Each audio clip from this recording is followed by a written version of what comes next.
For the finest in vinyl siding, rain gutters, overhangs, storm and replacement windows, even patios and decks, trust in the experts at Ultimate Siding and Gutters. In addition to being licensed and insured, our technicians are also friendly and courteous, performing hassle-free service and installation at affordable rates. Plus, we provide free estimates for commercial and residential structures. Our entire staff will exceed your expectations. For the ultimate in siding, gutters, and much more, call Ultimate Siding and Gutters today.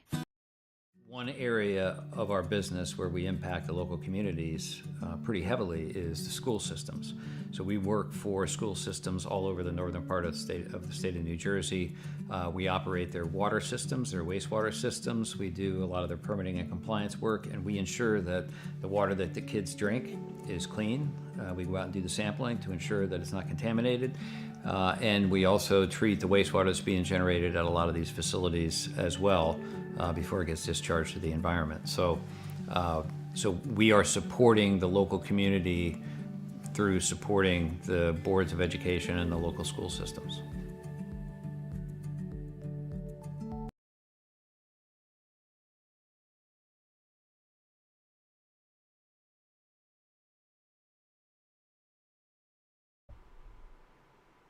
All right, welcome everyone. So glad of you to join us here on September 7th with the Racing Revolution League. Patrick Morrison here at Syntrax Broadcasting, sponsored by W Energy Drinks. Racing tonight will be sponsored by Vet2Track. Founded by veterans, this organization helps other veterans battling with PTSD and reintegration issues by having track days, which is really awesome by those guys. Glad to see that working out for them. What a great sponsor to have at the track being Martinsville Speedway, Virginia's paperclip. Measured just over half a mile, this brings a tough door-to-door action on every corner. After multiple updates on this track, such as concrete lanes on the inside back in 1955, to the stadium seating, which started at 750, has now reached 85,000. Last week's winner, Robert Rader at Las Vegas, isn't feeling very confident tonight. These next-gen cars, they run a little bit different this season, posing to be a lot of trouble here at the short tracks, traction-wise, and just being able to find the right gear to get a good launch out of the turns to this. But love to mention those sponsors who make it possible here. Butt Kicker, Ultimate Siding and Gutters, and Chapman Environmental Services. Of course, having those guys out here tonight. And this is going to be a blast as we are seeing some of these guys starting to wrap up here. And go ahead and get this underway. Let's take a little look and see what we're looking at for the track here tonight. They do have 6 sets of tires. I know one of them will be on the car, so 5 more will be in pit. No fast repairs. Keep that in mind. That is going to be huge with this track. These guys start hitting each other, slamming into walls and things like that. It's going to start breaking toe links. Massive update came out today for iRacing for damage and things like that for the next-gen cars and the ARCA cars and certain aspects of that here at the track. But it's going to be tough. These guys are going to see different engine damage models and how these cars are going to start hitting the wall. But this track just, it says here, under half a mile. I have actually here 137 feet longer than half a mile. So it is, I think, like a .537 is the actual track length here at Martinsville Speedway. So it is going to be definitely a tough one here tonight. Look at the track temperature of 70 degrees. I think that is going to pose a pretty big problem here at Martinsville. These guys trying to come out of here, trying to get these tires to tack up and make sure they get around the track in a good and timely manner is going to be hard. It's going to be loose. We're taking a look here at Parker Johnson, the 48. You saw how his brake bias there definitely really front loaded, and that's what kind of started sending the rear end of his car around. Let's take a little look here at Trevor Earhart there in the 21 machine and see how that Black Rifle Coffee Chevrolet gets it done. But we're trying to see here. Right now, I'm showing him at 4th, but you're right there. You see how they're having trouble tacking up. I'm hoping tonight is not going to be a massive caution fest. I'm hoping we can kind of keep this somewhat under control. I assume probably that we're going to be front-loaded pretty bad with what we got going on as we get this one here wound up pretty tight. So once again, back to Vet2Track. Really a great thing for these guys to be throwing out there. Vet2Track, founded by veterans to help other veterans battling with PTSD and other very real reintegration issues throughout track days, camaraderie, adrenaline, and mentorship.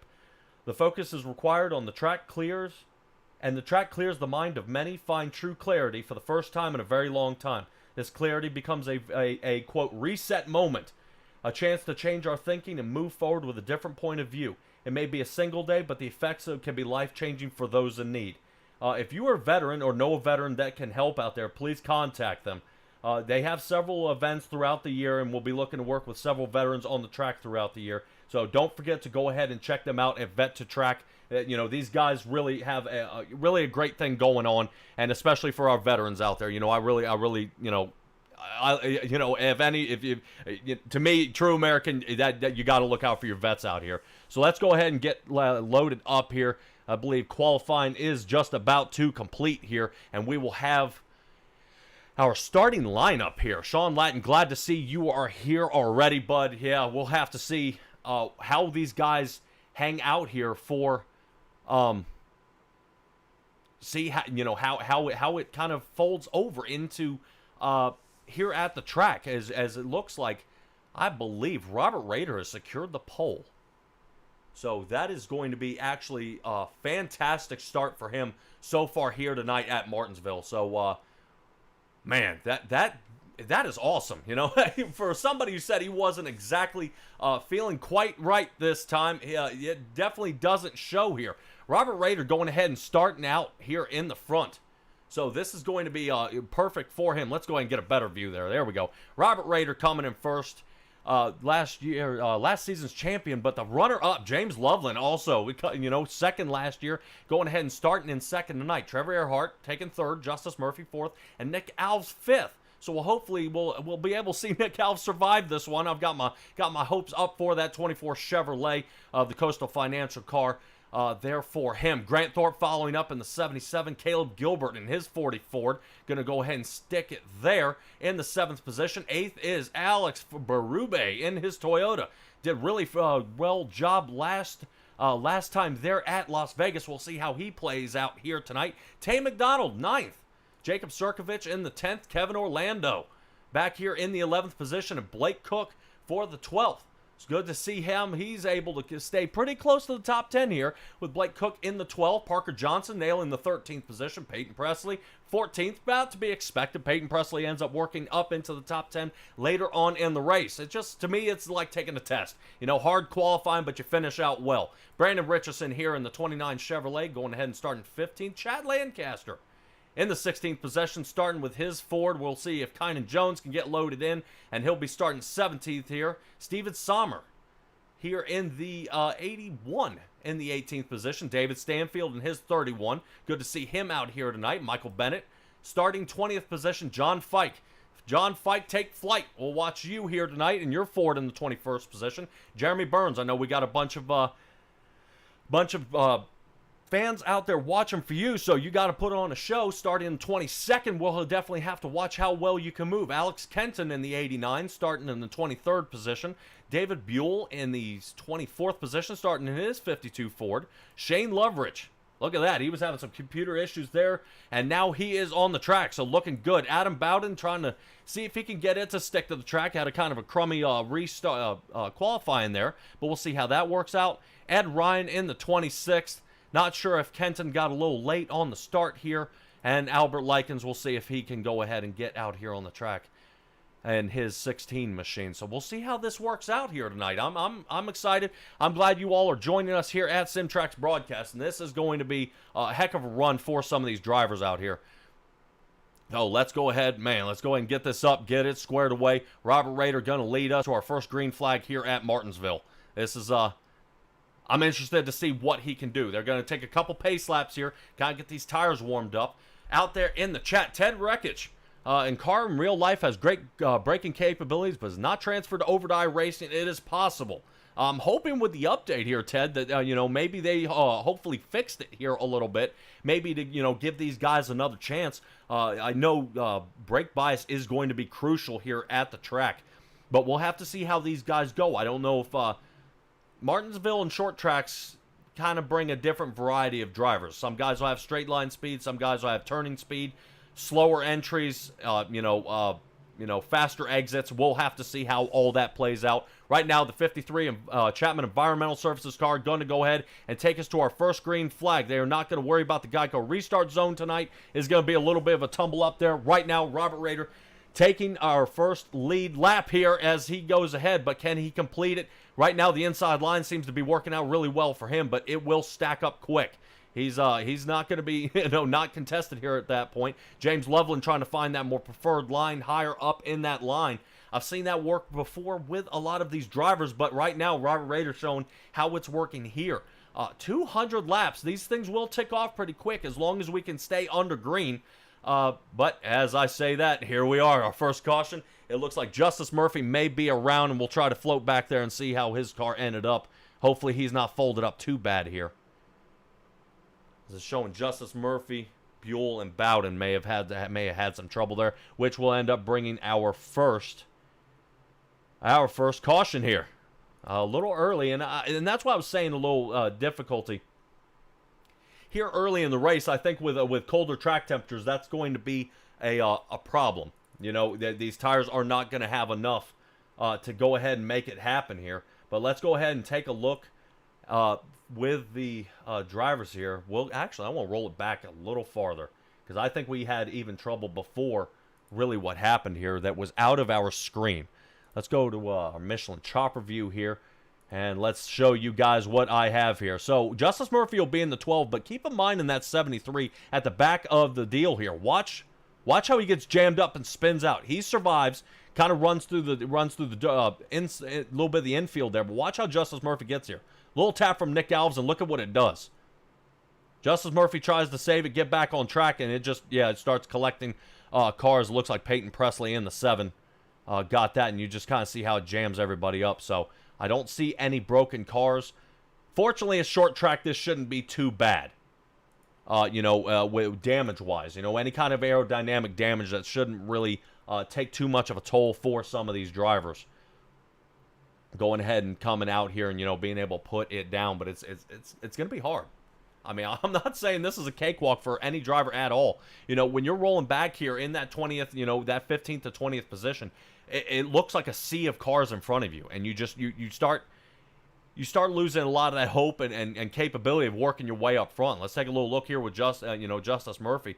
And when he comes around this turn here, you're going to kind of look up front, and you'll see what I'm talking about. Is they're already entering the next turn, and here he comes, pulling out of this one.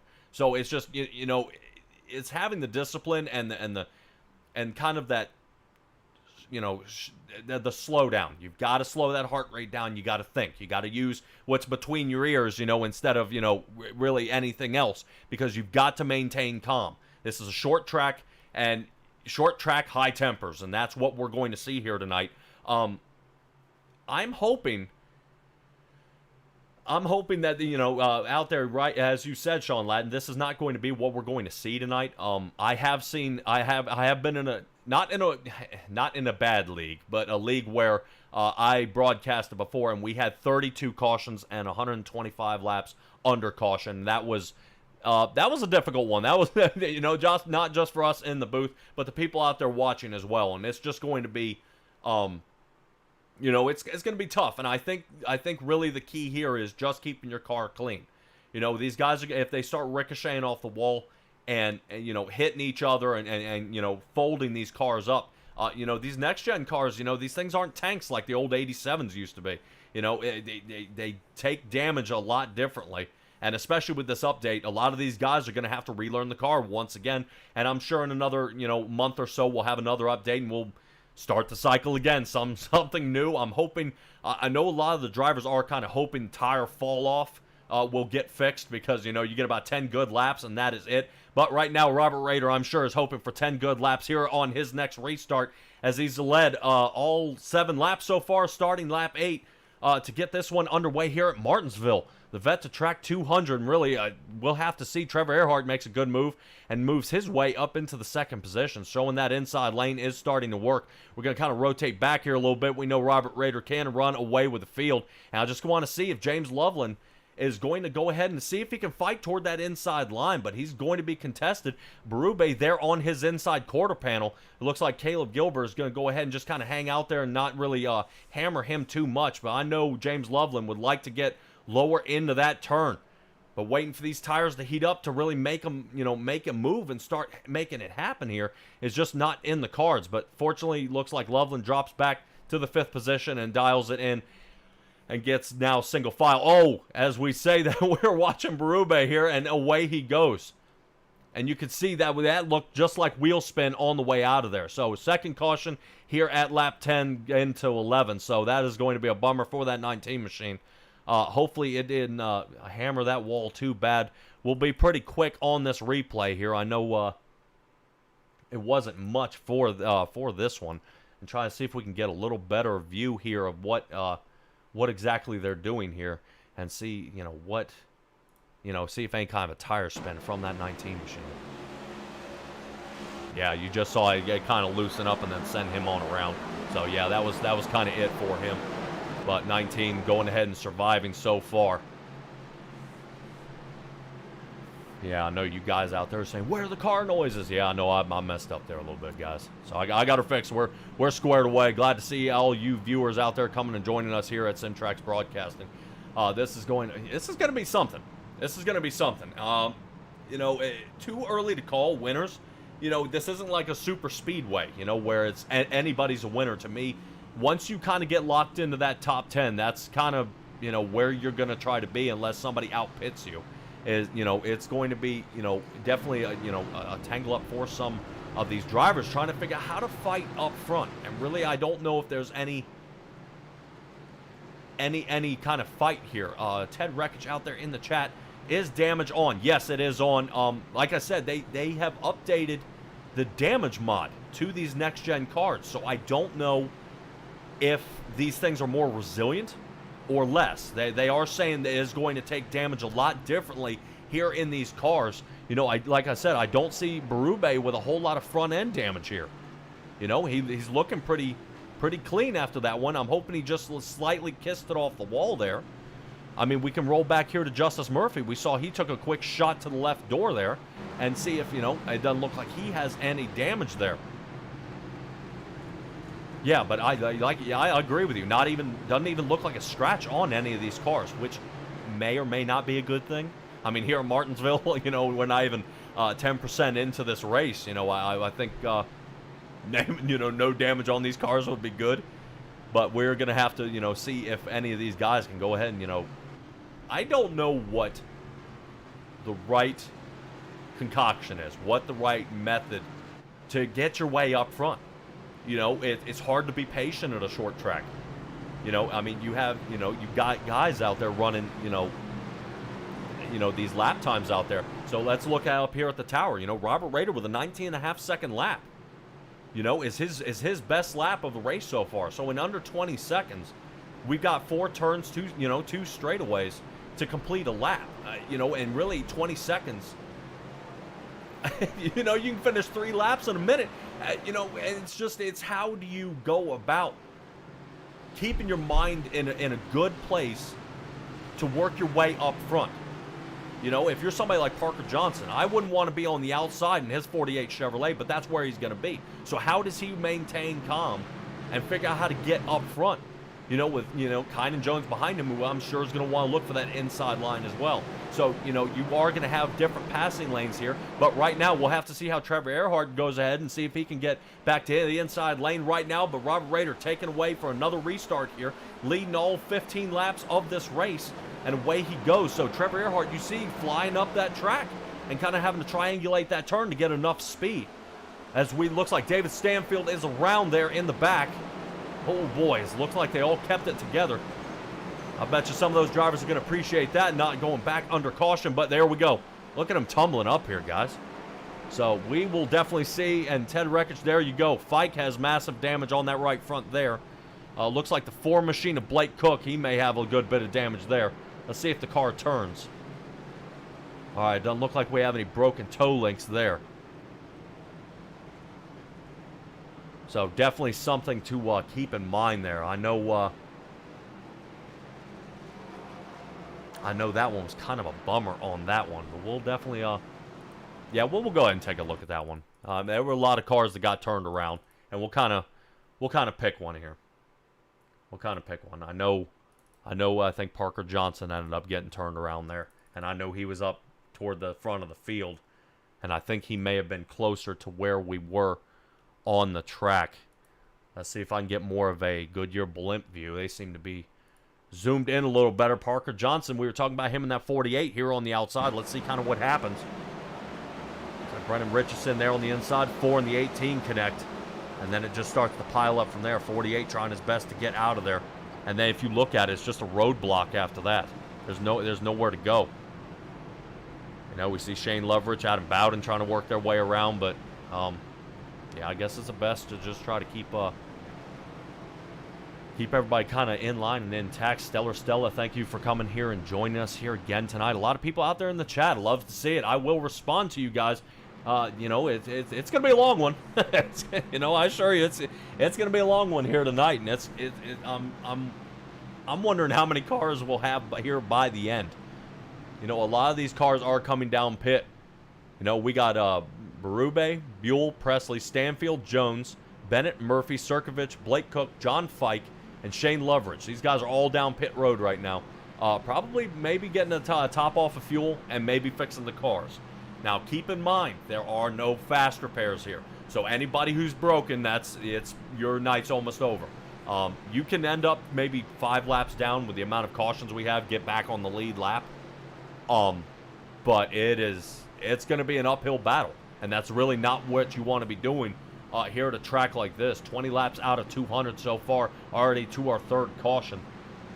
I don't think they will go to a single file restart. I think some of these guys are doing different driving styles, and that's kind of why we're seeing the tangle ups. A lot of them are just wheel spins coming out of a turn, or just not tacking up yet. These tires just aren't ready for the punishment that's being dished out at this point. I know out there in the Racing Revolution that they had considered actually, moving these short tracks to maybe heat races. Maybe, try to give it a 25-lap shootout, and then that stage points there, and then maybe another 25, and then do another shootout there. Or, maybe not so many cars on the track, maybe kind of layer it a little bit, which is definitely a thought. I would definitely assume these guys are probably going to calm down. Somebody's going to get tired of getting turned around, and it's going to get to the point where Robert Rader's going to find the tail end of this field, and that's what I'd like to see. I would like to see what the 53 Chapman Environmental Services Ford can do in traffic. Right now, all we're seeing is he's restart, and he pulls away. So it's going to be kind of a different play up for Robert Rader here. He won last week at Las Vegas, and I'm sure he's looking to repeat here. The key is to staying out front. So a guy who didn't feel really confident here at the track, with what has, what's to come, is out here leading every lap of the race here so far. But here he comes. Let's go ahead and give this thing another restart from that Geico restart zone, and away we go. So there he goes, diving into that turn. Look how confident. When you're out there in that fresh air, able to pull away, doing what you need to do. Grant Thorpe getting hung out there on the outside. But a lot of these guys here in the top 5, Rader, Gilbert, Thorpe, Earhart, and Orlando, these guys all work together a lot in those 4-star industries, and that's what you're seeing. You're just starting to see these guys, let's get single file. We got a long race to go. Let's start ticking these things off and get their way. Now, I can't blame somebody like Tay McDonald. I know back here he's in the 10th position. He started 9th, and now he's taking that battle. He's trying to get his way up front. Still a solid top 10, but you've got to last this one out. As a look at that, we're already knocking down some green flag laps, looking good. Man, I should stop saying that. Go ahead. You can tell me all about it out there. Sean Lattin, I know. Go ahead, tell me what all about it, because it's going to be tough. It looks like maybe Ed Ryan maybe got entangled up in that one. We'll have to see if his car is all in one piece. As you see Robert Rader catching up to that 51. And you're right. 53 could lead about every lap. I'm figuring if something happens, you saw those guys pit before. If they came in for fuel, they could stay out longer than Robert Rader, and Robert could end up somewhere, in the 18th position with some of these other guys pitting. That would be a sight to see, is watching that 53 Chapman Environmental Services car try to fight his way back up front through a lot of traffic and a lot of cars getting damaged out there. But it looks like, let's see if we can figure out what happened to Ed Ryan here in that 51. I don't know if Berube had anything to do with it, but let's go ahead. What do you say, Goodyear blimp this time? Good call. All right, we'll do that. Goodyear blimp, you have it. All right. So the 51 machine you see right there above Parker Johnson there. Berube in the 19. Let's go ahead and see what exactly happens here. Looks like he gets a little loose. Yeah, he was loose there, connected with Parker Johnson. Berube just went ahead and sent him the rest of the way around. So I can't blame Berube about that. It may have been fight or flight at that point, and you know, and when you get to that area, you push them through. You know, as an iRacer, I just go ahead and send them around, because if I come to a stop, I risk more of somebody rear-ending me and now folding my car up than just going ahead and tapping him the rest of the way around and you know, making it out of there, you know, out of the way, and make the turned around car somebody else's problem and not mine. So Alex Berube going ahead, and he's up here in the 13th position. Different from his spin out he had before. Biggest mover of the race so far right now is Shane Loveridge and Adam Bowden are up 11 spots. I know Adam Bowden wasn't feeling too confident here at the track either. He was nervous, you know, I need to come out here and get some points, don't want to take a provisional, but hey, he is out here five spots outside the top 10. Still a good shake. As I say that, coming down pit road, man, I am talking too fast for some of these drivers. Just goes to show you what a short track will do. You know, you get on one line and then they decide to change. So Adam Bowden going to go ahead and come down pit, and maybe a good idea for some of these other drivers. David Buell, Peyton Presley, looks like Kynan Jones is still in pit right now. I'm not sure if Kynan Jones is going to be able to survive the rest of the night here with the damage that he has. I think I saw that right front get broken off on his car, so we'll have to see how he survives out there. All right. So we'll run you through the top 10 here. Robert Rader, Caleb Gilbert, Grant Thorpe, Trevor Earhart, and Kevin Orlando rounding out your top 5. James Loveland, he's fallen back a little bit there to the 6th position. Brandon Richardson, he's moving up into the 7th. Nick Alves, 8th. Tay McDonald, 9th. And Steven Sommer going ahead and nailing that 10th position. They get double wide, so I know what that means. Pace car lights are off, and we're going to have to give this thing another run. We'll kind of take a look here from the spotter tower. You see how these guys are stacking up. And this is going to be a tough run for a lot of these drivers. But yeah, you see somebody like David Stanfield back there in that 31. I mean, look at that sea of cars in front of you. And all you got to think is, I just need to survive. Don't get bent up, just survive. So here we go. All right, Robert Rader going to go ahead and take us to another restart here. Let's go ahead and get zoomed into that car. As he goes ahead and decides to take that outside lane, Trevor Earhart going to go ahead and follow suit behind him as well. Little blinking there from Nick Alves. Got to be careful, because that is not what you want to see here. At a short track, Nick Alves trying to triangulate that turn in that 24 Coastal Financial Chevrolet. Boy, I'm running out of breath here. I'm talking too much. Brandon Richardson working on his inside there. As you can see, this short track racing, man, these guys are door to door, and really a lot tougher. I agree with you out there. These guys do settle in, but I don't know. I think everybody's starting to get their dander up a little bit being here in the back. You know you're fast, you feel the car's got a good drive, but somebody's braking a little earlier than you would like, or you want to exit the turn faster and the guy in front of you isn't. And I think what's happening is just a slight tap, and it's just sending these cars around like they're driving on ice. So it's really, really difficult to see how some of these guys are going to go ahead and do it. Looks like Grant Thorpe has his hands full there of James Loveland there on the outside. Boy, that's going to be a mix-up for these guys as they run together a lot here. Battle for the 4th and 5th position here. Grant Thorpe gets his way turned around as we just moved in. Brandon Richardson may have gotten into him there. And, yeah, Grant Thorpe is going to have a lot to say over the radio on that one. As the 81 machine looks like he took most of the damage there of Steven Sommer into the water barrels there. And I hope his car is not damaged too bad. We'll go ahead and roll that one back. Starting our 5th caution for the night here, guys. I'm sorry about this. I'm sure Racing Revolution, these guys normally don't race like this, but short tracks, it gets harder and harder and harder. The way you try to do this. But let's go ahead. We saw it live time, but let's try to get another view here. So we remember Grant Thorpe up here in the 77 machine. Let's go ahead and see, Brandon Richardson kind of makes a little contact here, but then it just, watch the accordion effect down here toward the back. Kevin Orlando, boy, I hope he didn't break a toe link on that 27. Parker Johnson just barely squeaks through, and the 81 doing everything he can, trying to come to a stop. Oh, boink, right there on the 81. So hopefully not too bad from that 81 machine. Holy cow. Yeah, that was tough. We haven't done a ride-along here, guys. What do you say? Let's go ahead and put somebody in a ride-along here, and let's see somebody who just squeaked by here. I want to take a ride here along with Parker Johnson. I saw he made a heck of a move and kind of, you kind of see bad things unfold in front of you, and then he maintains calm and is able to get out of the way. So here we are, full speed. Parker Johnson sees it. He sees it. Good move. Look at that. All right. What an excellent move there. What an excellent move there by Parker Johnson. Awesome job. Awesome job there. So, all right, let's get back live time here, guys. Robert Rader up here in the lead. Well, in the lead. Still in the lead. And, man, I want to have a little chat with Robert Rader. Let's see. Let's see if we can talk to Robert Rader. Robert Rader, you got a copy? All right, man. We are 37 laps into this thing. 5th caution.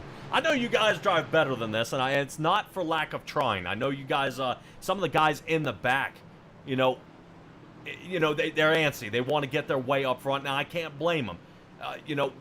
Have you driven the car long enough to figure out what your fuel window is?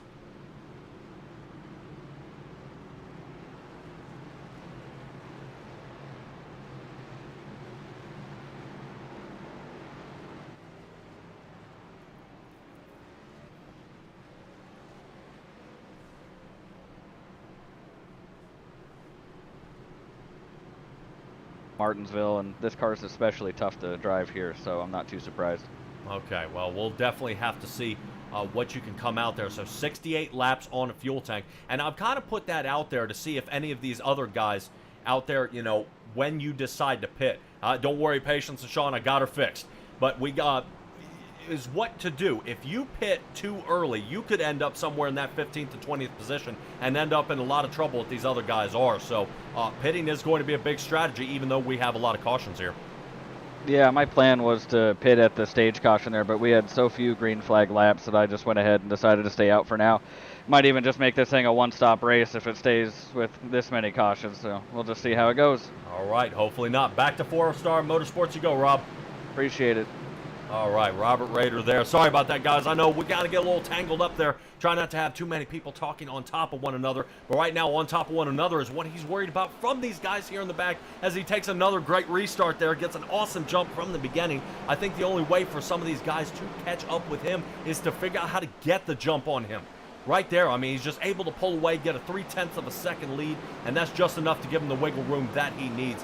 If there's anybody out there, Caleb Gilbert, James Loveland, and Trevor Earhart will probably be the three other guys I think that could probably run him down. But not with those restarts he's been having here as of late. Here he goes, so away he goes. Man, Caleb Gilbert doing his best trying to reel him in here. And looking really good there, Caleb Gilbert doing an awesome job being able to catch up in that 40 Ford. Let's have to see if he can go ahead and keep up with him. I know lap times, they are staying pretty consistent here with these lap times. I'm not sure if these guys are going to be able to go ahead and get his way up there as we move up to that battle box there as he's right there getting so close. But you just see that takeoff there from that from both these Ford machines. I don't know if these are the cars to run here tonight. The top three are Fords, and we'll have to see how that goes. But it looks like Robert Rader may be putting a little more gas into it now, trying to see if he can get a little more separation from Caleb. That way we don't end up in anything like he had back at Daytona with that going on there. But let's go ahead and see how Brandon Richardson doing in his Toyota, who's broken into the top 5, up 10 spots from where he started. I know I saw him getting a couple tangle ups there, and it kind of got bumped around there a little bit. You do see, well, real close, if you do pay attention to these cars and those rear tires, you do see those rotors glowing. So a lot of brake bias. You do see they're having to stop. You see how that glow right through the wheels there. So these brakes are getting red hot. And, oh no, Brandon Richardson, he saves it. So that should not bring out a caution as long as he can keep it all in one piece. But that is going to drop him all the way back to the 12th position as it's showing right now. So that was a massive drop for him. Berube is around. in that 19. So I'm hoping that is just a self-spin, and that is going to bring out our 6th caution for tonight. Oof. And we are going to take a little look here at Berube. I know he got caught up in another one, and this one may just be a quick little self-spin here, and we'll take a little look. We'll make this one real quick here. 19 machine, let's kind of take a look and see what happened. Oh, yep, you see the rear wheel start spinning faster than the front, and he just can't catch it. Yeah, what we need is somebody like Ted Rekich out here. We got to get him out here and figure out, what is going to, how to get this thing squared away and back. So let's go ahead and get this thing back live and see how we get these guys back on track. It's just, I'm going to pull up the logos, and some people say it's a manufacturer, thing of choice, but look at our top 10. I mean, Fords and Chevys. I mean, the closest Toyota is Brandon Richardson, who's just outside in the 11th position. So a lot of these guys going to go ahead and, figure out what to do at this point. Robert Rader's saying, he's only got about 68 laps on a tank under green. I know I did have him cut off there a little, there at the beginning of his interview. But he did say 68 laps under green. Right now we're 48 laps, and most of them are under caution. So they are going to last a lot longer. So we'll have to see how much longer. At this pace, he's thinking one pit stop, and that could be huge for a lot of these other drivers. I just don't know if it'll drop him back, to, what we are to expect here at this point. But man, we are coming up on the quarter mark here in a little bit, 50 out of 200. I'm glad you guys are here keeping this one together. Little update from Kynan. He says he's got about 10 seconds of repair left, and we'll have to see if that if his 85 Ford can go ahead and get back out here. Looks like the tires are going on now. He is going to be in the hole here pretty bad. We'll have to see exactly where he ends up. It shows him in the 25th position right now, but I'm not sure how many laps down until he gets onto the track and completes a lap. So I believe he pit in on lap lap 32 here. So he may have stayed out there. He may be okay, but we'll have to see. That 85 machine having a little bit of trouble here tonight, and I can't blame him. A lot of guys you're going to see bent up here, and we'll have to see how this goes ahead and gets around the track. But I don't think these guys are double stacking quite yet. And not just yet, but let's see if we can go ahead and have a little chat with somebody down here in the booth. Let's see. All right, let's have a little chat down here. Let's see if we can talk to, there we go, Kynan Jones. Do you have a copy? Kynan, get me off mute, buddy. All right, I don't think Kynan really wants to talk right now. He may be kind of a little tangled up right now, getting frustrations, and the best thing to do is kind of keep quiet and not not really kind of bang voice your frustrations over the air, and I can't blame him at all for that. So Robert Rader going to go ahead and take another shot here. Boy, and yeah. This is hard. I want to see how Caleb Gilbert gets on this restart, and you see just not enough. I don't know if wheel spin's starting to be trouble for some of these drivers. A lot of these guys. Grant Thorpe is the only one who has pit back on lap 37 here out of the top 10. Shane Loveridge and now Tay McDonald, who just broke into the top 10. Those guys pit all back on lap 35. Nick Alves, big time there in the back, and it looks like Loveridge may be around. Boy, you can see the tire marks there of his car getting torn up. Ted Rekich, short track man, I've seen you. I believe I saw you at the Nashville, not the Super Speedway, the Fairgrounds last year, and you were one to contend with Robert Rader at that track. That was a insane showing you had there. Definitely had the Joey Logano way of doing it. If you give and take a little bit, and when they won't give up any more room, you go ahead and make the room.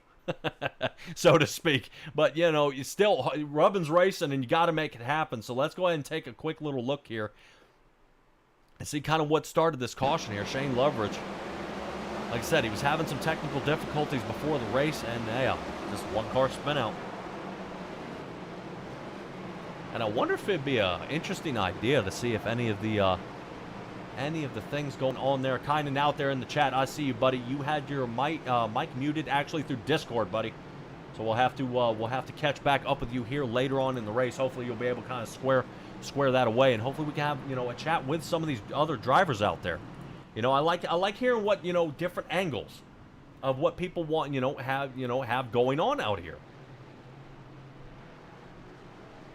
You know, a lot of these guys, they're just, you know, I think I got a good shot. I don't have a good shot. This is going to be a mess. Things like that. And let's see if let's try one more person. Let's see if we can get somebody else in here. Nick Alves, you got a copy? I do. What's going on? All right, Nick Alves. Nice to talk to you, man. Man, I think we tried to talk to you a little bit earlier in practice, but we couldn't get a hold of you. Maybe MIA at that point, getting ready for the race. What is your take on this race other than the cautions? I'm not going to give you a softball pitch here on this one. I think it's been crazy. I mean, a lot of guys are doing different strategies here with shifting or staying in third gear here. I mean, it's really depends on where you are on the track. I mean, the low side's definitely the dominant line, and if you're caught out on the outside here, it's just a killer, and you're just going backwards. All right, well, you are restarting there in the 7th position. I have seen you on the outside there trying to triangulate the turn a little bit, trying to see if you can find an area to dive back into that lower line. Are you finding anywhere out there that is favorable to pass? With regarding to starting on the outside, I mean, coming off a 2, especially on the entry into 1 on the restart, if you can diamond the corner and try to cut in front of the guy on the low side, it's the perfect place to do it. However, passing, you have to be on the low side. If you're on the top, there's no way, unless they're wrecking below you, can go right by them. All right, bud. Well, I believe the pace car lights are going to turn off here a little bit. Man, really, I'm interested to see what you can get done out there. You know, I'm hoping this string of bad luck will undo for you, and you'll be able to get, you know, a solid top 5, if not hit a podium position here, bud. So I hope to talk to you here later in the race. I appreciate it. I'm not really a short track racer here, so hopefully we can do something. But a quick shout out to Justice Murphy. I apologize for causing the initial caution to this race. I didn't think me and him were that close, but he's a dear friend, and he definitely don't want to do that. But yeah. All right, man. Well, I'm sure he'll forgive you. And, you know, it's short track racing, and from our replay here, you clipped him by inches. I mean, it was so close. It looked like you were clear, and if I was your spotter, I would have said you were clear. So keep the heads up, good racing, bud, and work your way toward the front. Thanks, Patrick. Appreciate it. Alrighty, everybody, and that is Nick Alves there. You know, I'm interested to see him work his way back toward the front, but Caleb Gilbert going to have to try to see if he can go ahead and capitalize here on Robert Rader's restart there. He does get the inside line, but Robert Rader showing that outside line is more favorable for the restart, kind of being able to take that outside and dive his way into the inside, being able to eat up as much track as possible. So that is working out for him pretty well there, and it's just, you know, interesting to see how well they can get around here on this track. Another caution's out. Boy, and we were just talking about Justice Murphy there, and I think he may have gotten tangled up in that one a little bit. We'll have to take a peek. I know you guys, boy, you guys are tired of seeing this caution replay screen here, but that's why I definitely have them scrolling around for you here. Let's see if see who ended up tangled up in this one. I think this one ended up a lot more before Justice Murphy. I think Justice Murphy got there a lot later in the race here. So back to the Goodyear blimp. Let's go ahead and take a peek here at Brandon Richardson and Tay McDonald here. Oh, check up on Nick Alves. Woof. And around they go. So let's see how many people get collected. Yeah, it looks like Justice Murphy may have gotten a shot there from the back.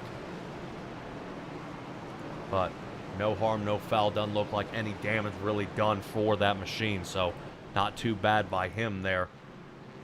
Assuming a lot of guys are probably not going to pit at this point.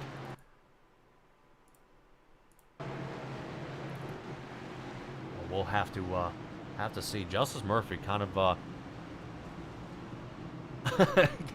kind of getting the kind of bummer here. He's back here in the 26th position. I mean, I thought sometimes I end up back here when I race personally, and it's okay. I'm pretty good at wreck avoidance, and I just let the wreck happen. I just let him blow each other up, and by that point, I still have a solid car. The only thing that keeps getting me is somebody keeps rear-ending me. I come to a slowdown, I'm able to avoid, and somebody else tries to shoot the gap. Fortunately, iRacing and NASCAR, when there's a caution, it's not the race back to the finish like they did about 15, 20 years ago. You know, you are where you are. You don't have to race to the line to get the next position. Here at the track, so Justice Murphy kind of getting another one. Sean Lattin, a little DJ Khalid there, another one. So maybe that's what we'll do. We'll have a vote there out there in the chat. Somebody go ahead and vote how many cautions you're at. So you can't vote 9. You know, I think that might be suicide for a vote there, but we are at 8 so far. So you got to pick more than 8. So we'll have to see how many of these other guys decide to come down pit. This is going to be a battle out here toward the front. A lot of guys getting damage here, and I want to talk to somebody I knew had damage before. I think Kynan Jones might have fixed his mic, and we're going to try to see if I can bring Kynan Jones into the booth here and try one more time. It shows him as still muted now. Now we'll hopefully be able to have a little chat with him. I know he's not a very friendly guy when he gets totaled around there, but we'll have to see if Kynan Jones can go ahead and get this one fixed. He is back in pit and kind of folded up a little bit here on the chat. We'll have to see if he can get that squared away. Kynan Jones, you got a copy? Let's try this one more time. No. There we go. Hey, I got you. Nope. Wow, I'm actually kind of surprised it worked. All right, Kynan Jones. Hey, man, you are up here in the booth. What is going on out there tonight?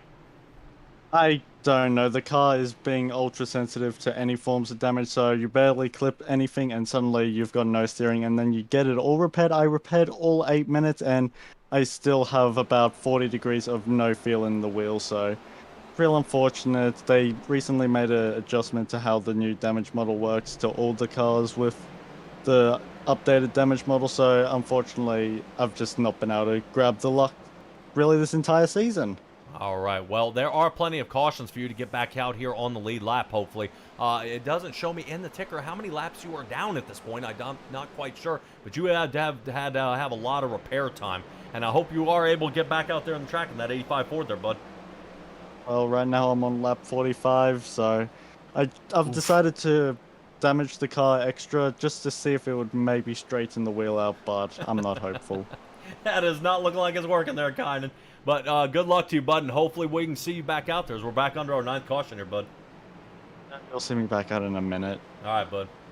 All right, and there's Kynan Jones, and we got another caution here, guys. I know we didn't kind of announce that restart because I had a bad feeling something was going to happen yet again here up in the front. Looks like they're saying Chad Lancaster in that 22. You see that right front broken. And that's kind of what, Robert Rader was saying about those toe links. They don't handle as much anymore with, vehicles getting blasted to pieces. They just can't handle this kind of damage. They just get punished so easy, and it's not going to last forever. Let's go ahead and see what happened to that 22 machine, as we had a spotter position on the regular race, but yeah, right there. So what ends up happening is on the inside of these turns, they have a little bit of that lump, a little bit of that pickup there that you do see. You kind of see here, look at the end of pit road, you see that lump there right as the exit. But here's a perfect shot. So as these guys are getting around this turn here, that's what you're seeing. You're seeing kind of, that left front tire got up on that hump there, and it ended up turning these guys around. So that is going to really cost man. Just Chad Lancaster he may be done for the night. The amount of damage he has sustained to that 22 machine is going to be absolutely massive. That is going to be a definite bummer for him here in this race. So we'll have to keep an eye on him and see how he gets around the rest of this. So,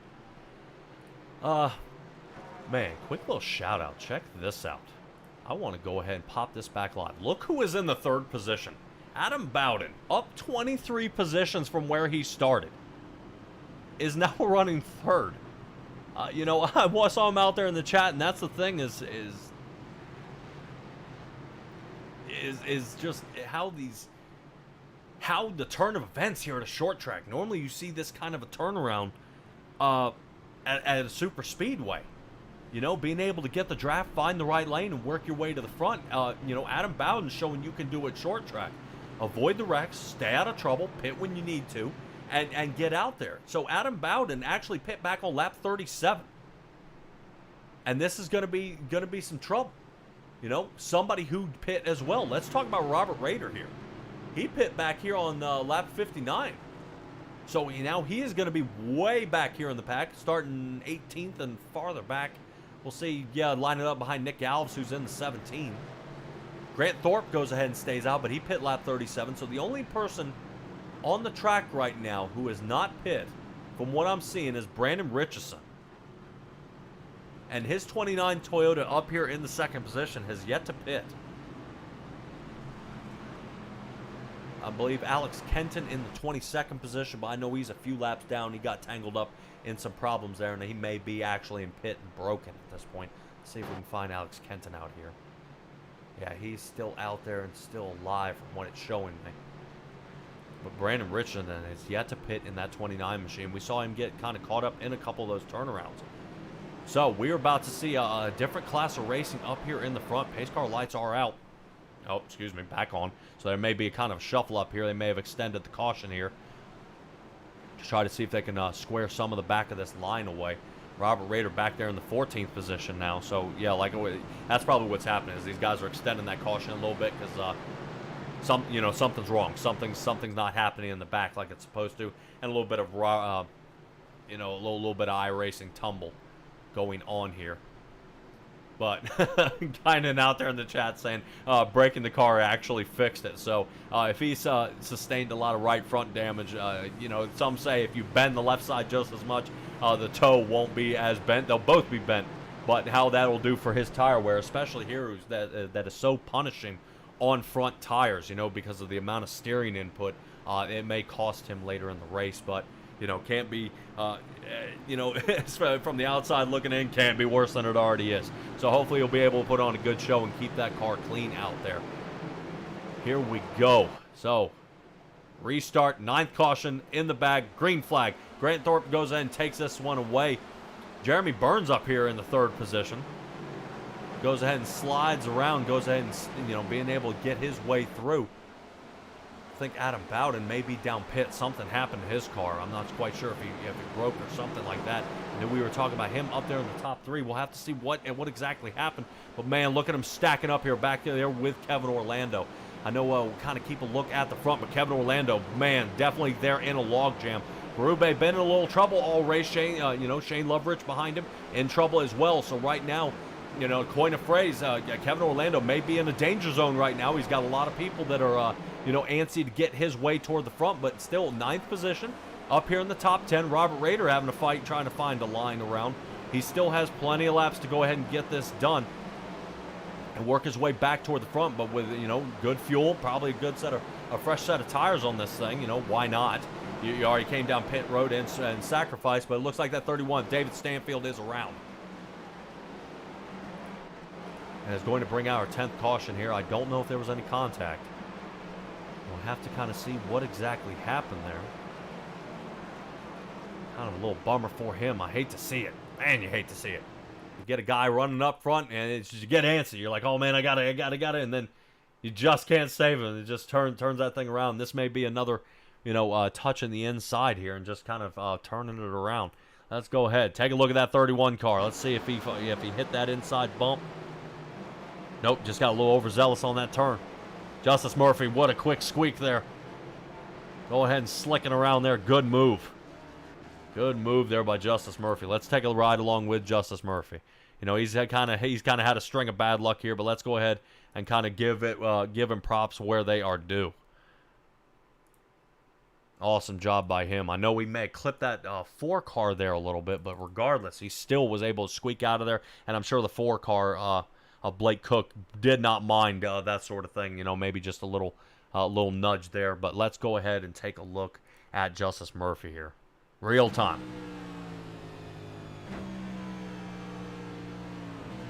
Man. Yeah, and right at that point, that is the critical part of the race, of a spin, is where you are unsure where he will or won't end up. He could have slid up the track. He could have come to a stop. He could have continued to accelerate and maybe slid forward farther down the track. But really, it's having that discipline to slow down, read the car, and then make your move. And that was a great move there by Justice Murphy and his 12 Chevrolet. Awesome job, man. You know, I want to know.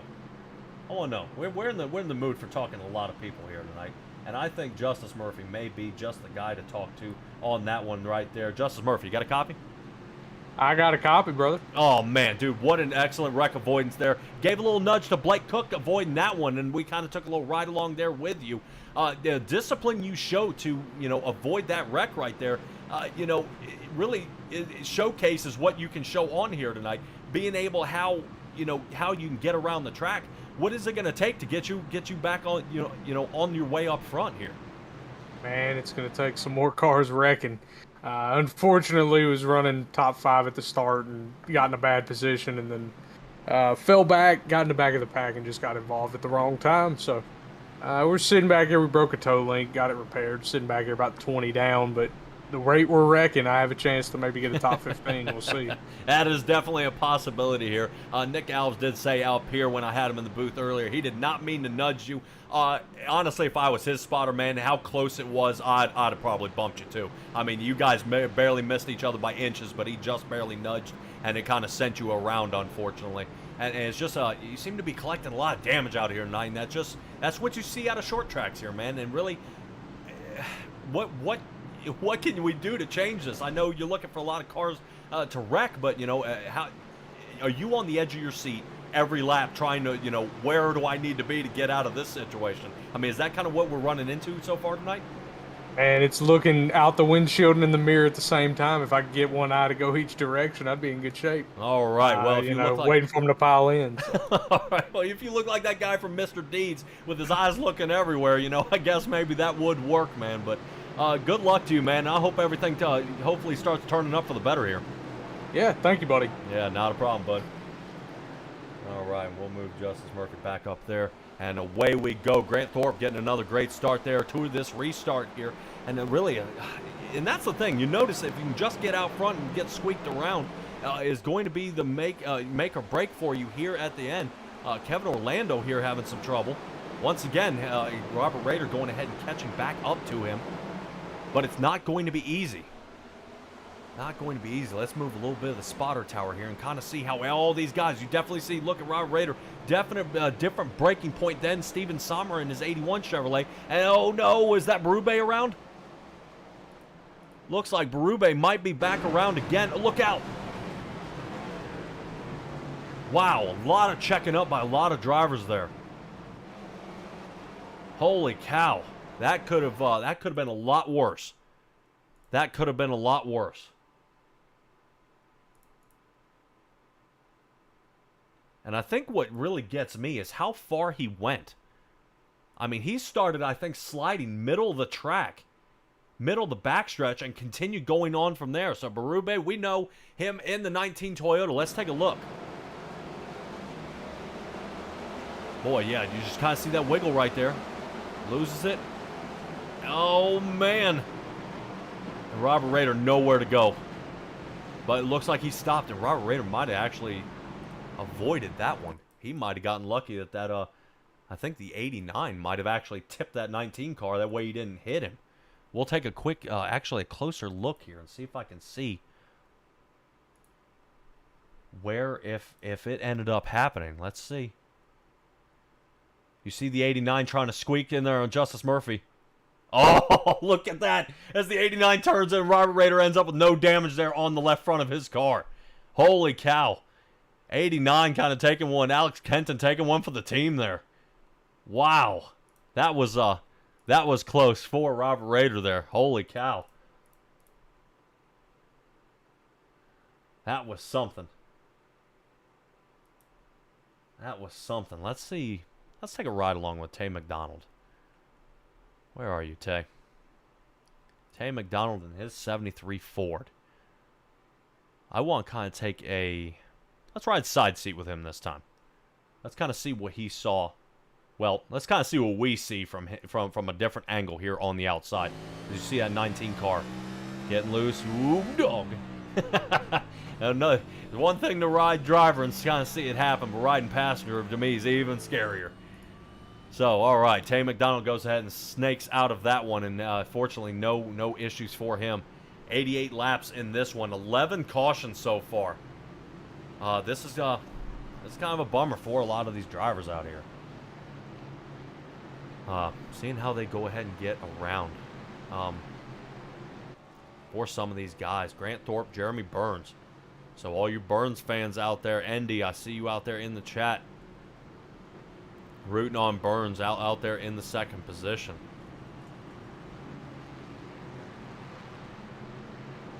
Caleb Gilbert in the third. Brandon Richardson fourth, going ahead, and he's still staying out there. Still hasn't pit yet. 88 laps in, still hasn't pit. Tay McDonald rounding out our top 5. James Loveland 6th. Steven Sommer 7th. Kevin Orlando 8th. Trevor Earhart and Parker Johnson kind of battling a little bit here for the 9th and 10th position. So we'll have to see how this gets going. You know, it's going to be...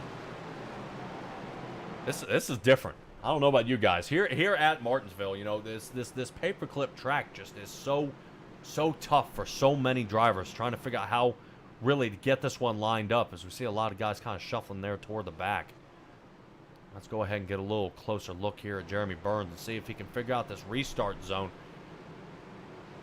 Hopefully he's able to get a good jump, not let Grant Thorpe get away. Unfortunately, he cannot, so now he's going to be battling Caleb Gilbert. And really, you just see it's really what gear to pick to go ahead and get a good launch. So that 9 machine dropping back there to the 3rd position and having to figure out what to do. Looks like a damaged car there in the back has caused a massive jam up there. Robert Rader here still in the back. Looks like, oh, be careful. Peyton Presley right there. Definitely be careful. Looks like the 18 got turned around. And that's another caution here, guys. Jacob Sirkovich. And it looks like the Saints Chevrolet got turned around and brought out our 12th caution. All right, we'll make this one a quickie right here, and let's go ahead and see what we got going on.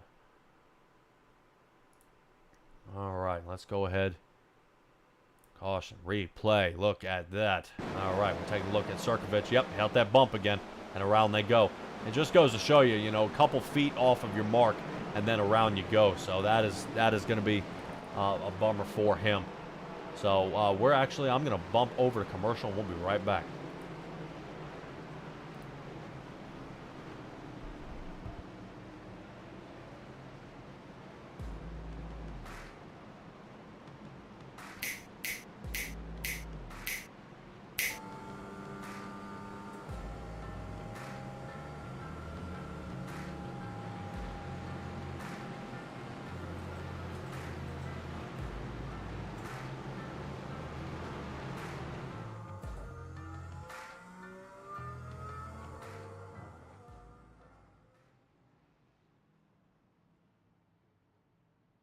For the finest in vinyl siding, rain gutters, overhangs, storm and replacement windows, even patios and decks, trust in the experts at Ultimate Siding and Gutters.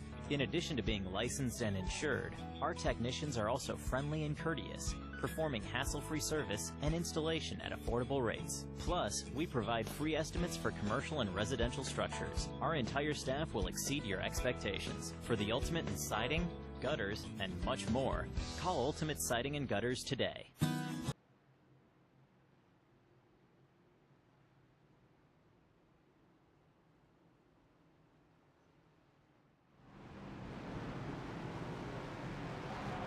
All right, and we are back. Thank you for coming up and hanging out there with me during those commercials. That way you guys can take a little step away, watch some of our sponsors out there. Here at Martinsville, we are almost halfway, everybody, and we got 12 cautions right now. We are on, you know, at this point, we may be on track for somewhere around that 25 to 28 mark. I hope not. I think a lot more guys would have expected to be a lot more damage here. But Caleb Gilbert, look at him being able to stay, you know, really calm, cool, and collected up here in the front. He pit back on lap 68 and has still been able to retain a second place where he is, you know, and then still that's a respectable finish, you know, if this is where he is to stay toward the end of the race. But we'll have to see if any of these other drivers got banged up. I know Berube, I think he may have gotten banged up there a little bit. He's back there in the 17th position. Blake Cook, Alex Kenton, these guys got mashed up a little bit. Sirkovich, David Stanfield, we saw him ended up in a spin out, unfortunately. So a lot of drivers just getting bent up, and you know, and you hate to, body damage is one thing, but when you start breaking suspension and steering parts, it's going to be tough. So, fortunately, a little update on Robert Rader back there. He's starting to catch up to Nick Alves and Trevor Earhart here in the back of the field a little bit. Parker Johnson, another guy that collects with them during a lot of their practices. And they're going to be able to have another decent shot at this. Be able to work their way up front and figure out if they can keep this one all together. But man, here we go again for another restart, and that's kind of the thing, is it's now Grant Thorpe at his discretion when to go ahead and take a launch. Goes ahead and gets a massive jump there, and goes ahead and almost puts about a half a second lead there on Jeremy Burns, who goes ahead and cuts off Caleb Gilbert there in the 40 machine. But you guys see these guys filing in here in the back. This is going to be pretty tough for some of these guys. James Loveland, he's starting to feel the pressure now. 81 machine starting to look up toward the inside. Parker Johnson looking toward the outside. And James Loveland kind of stuck right there in the middle. If it's be smart, if the 81 not dive toward the inside there. I'm a little nervous if that Steven Sommer gets caught up, but the only person getting caught up is Parker Johnson smacking into the 81 there. And it looks like the wrecking continues after that. All right. 13 cautions here at SimTrax Broadcasting, guys. I know this is heartbreaking for some of you guys out there. A lot of your favorite drivers are kind of getting tangled up in a lot of these wrecks out here. And I don't know if they're getting enough speed to be breaking the cars yet. So it's trying to turn it into a demolition derby. Out there on the outside where the marbles are starting to kick up on the outside of the track is where you see Parker Johnson in the 48 here. Let's take a little look here at the 48. Gets turned around, collects the 81. And where I think ended up happening after that, I think one of our Aussies out there, Shane Loveridge, firing toward the inside, trying to save it. And he's now sliding up the track. Bam. And he may have suffered massive damage. We'll see if any of those tires are broken there. Yeah, that right front might be wasted. We'll see. We will see, because that looks like that tire shot off to the side. Let's see if we can find something out there that may have a shot at that front. Let's see if he's got any sort of damage. Yeah, the right front's broke off. That's unfortunate. So Shane Loveridge, he's going to be in pit for a long time trying to get that one fixed. So he's got kind of the Justice Murphy thing going on. Just not enough out there. Let's see if I can get a little more drone footage out there on him. Here he is in pit road, trying to see if we can fix some of that car and get out there and see if we can, hopefully get that thing squared away. A lot of damage to that car. Definitely a bummer for him. So right now, Parker Johnson, Brandon Richardson, Steven Sommer, Loveridge, Berube, Sirkovich, and David Stanfield have come down pit. So they're going to go ahead and check in, go ahead and top off with a little bit of fuel. I mean, if they already made it halfway here, a quick top off could make it to the end of the Stella. Yes, I'm sure some of these guys out there are thinking the same thing. And you hate to see some of your favorite drivers moving up into position up here. Just by kind of waiting it out and waiting for wrecked cars to kind of fold each other up. So that is definitely not good for that. But a little shout out there to our track sponsor, Vet2Track. Man, these guys really being able to, I believe they're sponsored about 4 or 5 races this season. So they definitely the sponsor for this league. Wants to make sure they get out there for those vets battling PTSD and those reintegration issues that face all of our veterans out there coming back from war, trying to place a job and things like that. Give them some time, go ahead and have a great time and come out to the track. I'm sure some of these guys are not having a great time here at the track right now. Grant Thorpe is enjoying it out here in the front. He ended up in a little bit of a problem there. Jeremy Burns, Caleb Gilbert, Kevin Orlando, and James Loveland. Some of these guys have been in a little bit of the mix-up. Kevin Orlando been kind of quiet most of the race, but now he's up there in the 4th position. And it's just trying to get this thing underway. How do you get these guys to calm down? And I just don't know if the track's just getting so slick that these guys are just not able to make contact anymore. But Grant Thorpe going ahead and getting another restart, and away he goes. Jeremy Burns kind of getting a real bad area there. As you can see, Kevin Orlando kind of switches him up there. Gets toward the inside, so maybe a little Nick Alves move. Triangulate that turn and get slid up there. And if we end up in a caution, which at this rate we probably will, we're going to have a little chat with Kevin Orlando up here in the booth. Ooh, boy, Robert Rader getting a real bad turn there. I'm sure he did not want that. Robert Rader was in the 7th position. Now he's battling hard for the 6th position. Started alongside Trevor Earhart at Daytona. But Trevor Earhart was able to get the best of it and come away with the win at Daytona. The first race of the season, he did come out on the outside of the pole for the duel. So Trevor Earhart not, used to running up front. Staying out in that clean air and being able to do a good job and staying out front. But, man, look at this, guys. We're getting a good little run here. Robert Rader going ahead and staying away, going ahead and capitalizing on that turn there. So a lot of these guys, Jeremy Burns back to the 4th position. Kevin Orlando goes in and takes 3rd. And look how single file we're getting here, guys. This is looking good. So now everybody can kind of settle in and look. All right, so a low spotter position here. We are single file. So as long as these guys kind of let it settle in, let the tires warm up, let the car come to you, we are going to be able to get a lot of great racing here at Martinsville. But Grant Thorpe, I'm sure, is enjoying, the more green flag laps, the more lead laps he's going to get, and the more points he's going to be able to put on the board here. But somebody making a little move up there. Looks like Parker Johnson. Oh, no, Nick Alves. Nick Alves is around. Oh, boy, and he's getting hit. Yeah, and Nick Alves, boy. Oof. And it looks like Blake Cook of the 4 may have hit him right in the door. That is not good. Yeah, that toe link is broken on the back. It not even touching the ground. Interesting to see how he's driving that car, though. So Nick Alves may need a tow there. That is going to be heartbreaking for his night. I don't know if Nick Alves will be able to continue, but let's go ahead and see what Nick Alves, what happened to him. I don't know if this one may have just been a self-spin for him, but let's take a look. Let's take a look at the 24 machine and see how he gets around here. 24, Nick Alves. Oh yeah, just heavy on the gas early and tried to save it. Tay McDonald, another pucker factor, and the 4. Yeah, I think, Nick Alves would have been able to make it, but it looks like Blake Cook in the 4 machine just absolutely wiped him out. So that may have broken him for the race. Interesting to see the 4 is still intact with a hit like that.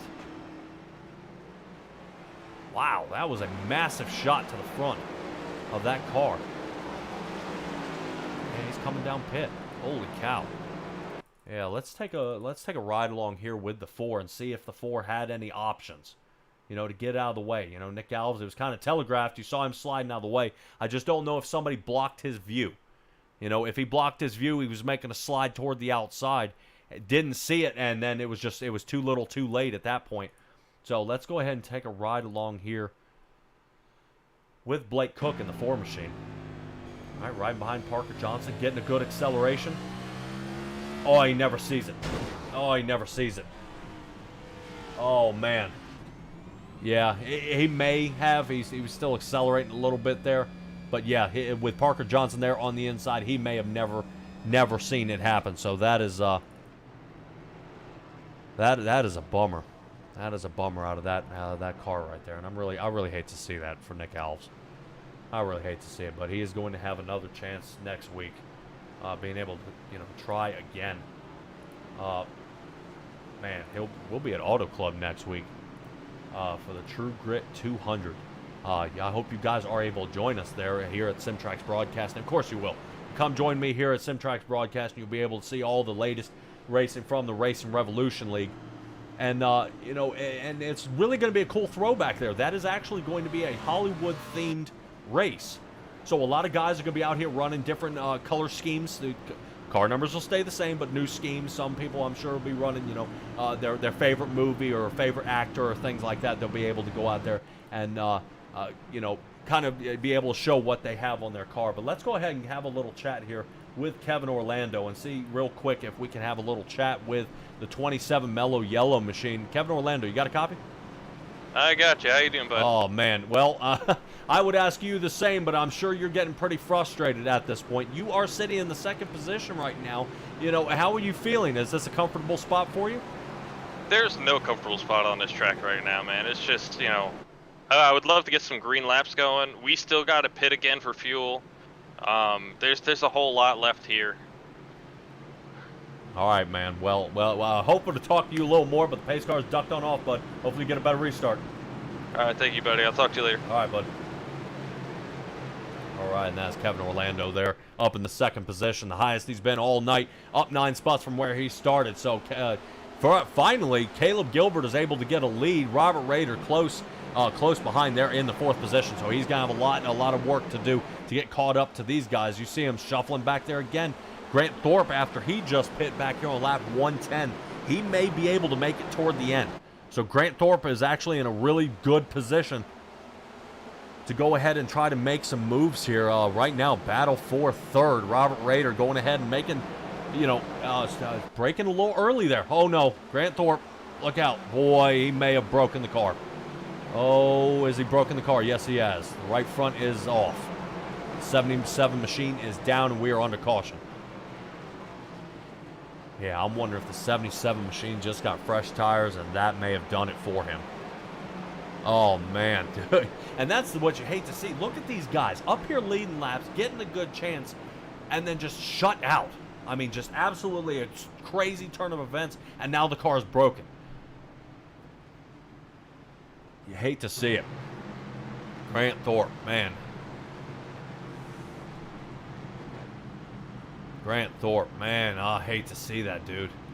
All right, well, let's go ahead and give a quick little look here at Grant Thorpe and kind of not really critique him at this point. It's starting to get, kind of silly out there for some of these drivers, And I'm thinking some of it is not even a fault of their own.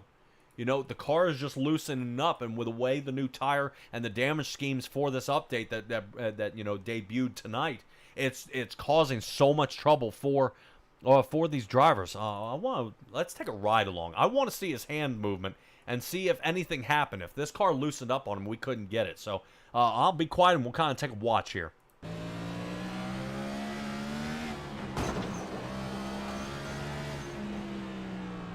Wow, massive hit.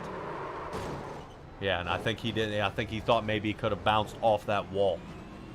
And something to keep in mind when they were making the run around here. I know some people don't pay attention to some of this, but it may be an idea. Look at his gauges and listen to the RPMs as he, as it kind of revs up on you. You hear the tire spin, and then he loses it here.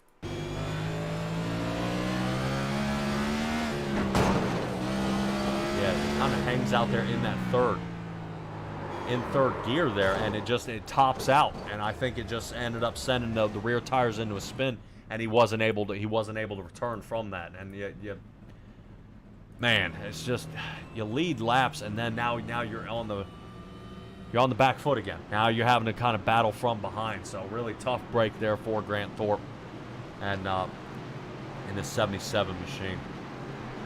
Let's see. You know what? I wonder if I can talk to Grant. Let's see if we can have a little chat with Grant. Grant Thorpe, you got a copy here, bud? I do. All right. I waited a little bit to make sure you were calm, because that was a massive hit on your machine there. We kind of took a ride along with you there. What happened? I got a little aggressive off the corner, a little thunderfoot action there, and kind of just tank slopped into the wall. And that is kind of what it looked like. It looked like the RPMs definitely kicked up pretty high there. It looked like you lost the back end of the car and and clipped the wall. With the damage update, I'm thinking that's what some of the problem is with some of these guys, is the damage is just so much different with the update on these next gen cars, because you kept driving, it looked like it was in a straight line, and then you just had no turning. Did that kind of surprise you going into 3 and 4 there? Yeah, I kind of had a feeling the toe link was gonna be broke, but we'll see how this goes. We're about to go green. All right, massive lick to that car, bud, and I will send you back. Actually, all right. Grant, where were you, bud? So I can put you back in the right room. I'm in the BDE Motorsports room. All right, that's where I'll put him. BDE Motorsports is where Grant Thorpe is going to be, but we are back under green. Here we go. Kevin Orlando right up there in the lead. Brandon Richardson on the outside. Well, on the inside now, but now having to kind of take it up with him. It looks like Kevin Orlando may have tried the Robert Rader idea. getting around. Unfortunately, I was kind of having a little chat there with Grant Thorpe, not getting that restart there to see how Brandon Richardson is holding out. He's holding Kevin Orlando up there on that high line, and that 29 machine may very well have a good shot at this, but 29 being super aggressive. Robert Rader, oh my God, he is panicking right now watching that, but Brandon Richardson is around and now toward the infield. Now I'm sure he is pounding the steering wheel at this point because he had it. And that's the thing, you get up there and you were, man, you want it. You want it bad, and you could just see just the angle he took of that turn right there. It ate him up. It ate him up, and he wanted it, and the only way to avoid a collision or something like that is just to really actually to door Kevin Orlando, is kind of ride his car into the turn, because you saw Kevin Orlando look like he tried to jam him down here toward the bottom. Let's take a look here as they go back through this turn. You see Kevin Orlando kind of mash him there toward the bottom. Robert Rader, good job getting hard on the brakes there, trying to avoid that shot. Richardson tries to kind of recover here and up on that bump, and that's what it's going to do. And around the 29 goes. Boy, that is... Yeah, I want to run that one more time. Let's go ahead and take a look at from the top, and you'll kind of see what I'm looking at. I'm not sure if Kevin Orlando came down, and that is what caused the pinch right here at the beginning. You know, they got squeezed, and Richardson had nowhere to go. Let's get up there in that Michelin chopper view, and we'll kind of see Robert Rader picking a good line. And look how the 27 kind of moves down. Yeah, they look like Richardson came up a little bit, 27 came down, and they kind of ricochet off each other, which sends the 29, unfortunately, too low. Good move by Richardson there, not cranking the wheel. If he cranked that right, he has sent him up and wiped out a few cars there. But, yeah, he just tried to accelerate on that hump, and you just can't do that here at Martinsville. Man, 200 laps of this, and this is going to be tough for a lot of these drivers. Really, Richardson, as long as he didn't sustain too much damage, you know, now might be the time for a set of 4 tires and topping off on that fuel, and it looks like that is just what he is going to do. Brandon Richardson down pit road, Grant Thorpe down pit road, Alex Kenton down pit road as well. So a lot of these guys, you know, maybe, you know, trying their hand, trying to see if they can get something else, but somebody not used to not being up front. Here's Robert Rader up here in the lead. So good move there by him right now. Staying up here in the front. All right. So 127 laps, guys. So not too bad. We're under 75 to go in this one. And I'm sure some some of you guys are out there like, man, this is taking a while. I mean, don't get me wrong. I'll admit it's been a little while up here. Here, you know, figuring out how we can get around the track. You know, it's so hard. Everybody has a different way of driving. You know, people want to go fast. Some people are slower into the turns, and that's just not the case here. As some of these cautions, you know, are no contact. It's 1-car spin out. So, and really, I would much prefer seeing a 1-car spin out and it just be that guy than starting to collect a bunch of cars. So Robert Rader now back up in the lead. I am nervous actually for that 53 Chapman Ford up here, you know, whether he's going to have enough fuel to make it toward the end, but away he goes. Another restart from Jeremy Burns, looking at now his rear bumper there, that 9. I'm sure he's going to try to give him a little nudge there to see if he can hold that, you know, that 53 from running away. Definitely will not make friends with last season's champion. You start bumping that 53 around, but I'm sure a good little rivalry or competition out here would be good to see. But right now, Robert Rader, Jeremy Burns, James Loveland, Tay McDonald, and Trevor Earhart rounding out our top 5. Doing a lot of good driving out here for some of these guys. Caleb Gilbert pit back on lap 117 back here in the 7th position. So he's where he actually qualified. Oh no, and Trevor Earhart, hold on, buddy. All right, caution is out. Interesting, that brought a caution out. Trevor Earhart has crashed, and I do not believe so. We're going to make this real quick and kind of roll this back. I want to talk to Trevor Earhart about that one. Kind of see, you know, is he having tire tacking issues? It didn't look like he was contacted. So let's go ahead. Let's take a look here. Oh, Trevor Earhart in the 21 Chevrolet. Black Rifle Coffee Machine. Let's kind of see. Nope, yep, just around. Yeah, a little, if any of you guys remember me at, actually 10-4 broadcasting when I started with the Racing Revolution, that almost reminded me of the Pocono. He kind of locked it up and then just barely missed the wall by a couple inches there, but he unfortunately kind of ticks the wall there a little bit. No harm, no foul. Doesn't look like any damage out of that machine, so Trevor Earhart able to kind of go ahead and keep that one all in one piece. Yes, stellar. Robert Rader is back in the lead. It is something to see out here. To see actually at 53 going ahead and getting back up front, that is awesome. You know, seeing how many moves he can make there. Let's see if I can find him out there. Tire Slaying Racing. There he is. Trevor Earhart in the 21 Black Rifle Coffee Machine. How you doing out there, bud? Doing pretty good. How you doing? All right, man. That reminded me a little bit of the Pocono race last season where you kind of locked him up and just barely missed the wall. You missed the wall at Pocono, but kind of ticked it there. Doesn't look like any damage came to your car. You know, what is one of the hardest things you're finding out here on the track right now? It's just getting the throttle down, coming out of the corner so you can get a good run off. If you get it just wrong, what just happened to me happens to you. It snaps loose on you. Thankfully, did a really good job getting that locked down before we hit the inside wall there. A little bit of damage, but not a whole lot, so I think we'll be fine. It's just now got to get back through traffic, hope we don't get run over. It's just tough out here. It's such a everybody's got such a different driving style. It just kind of leads to getting run over, but it's been fun when we get going green, so hopefully we can get green, stay green, we can make up some of this track position that we lost. Yeah, and definitely, you know, you are out there on the lead lap, you know, only a couple spots outside the top 10, you know, but I know you want to keep, you know, your top 5 streak going on there and be able to get around the track here, man. I'm hoping you're able to do that. Now, I'm just wondering, is the track different in these cars than it was in the Xfinities last season?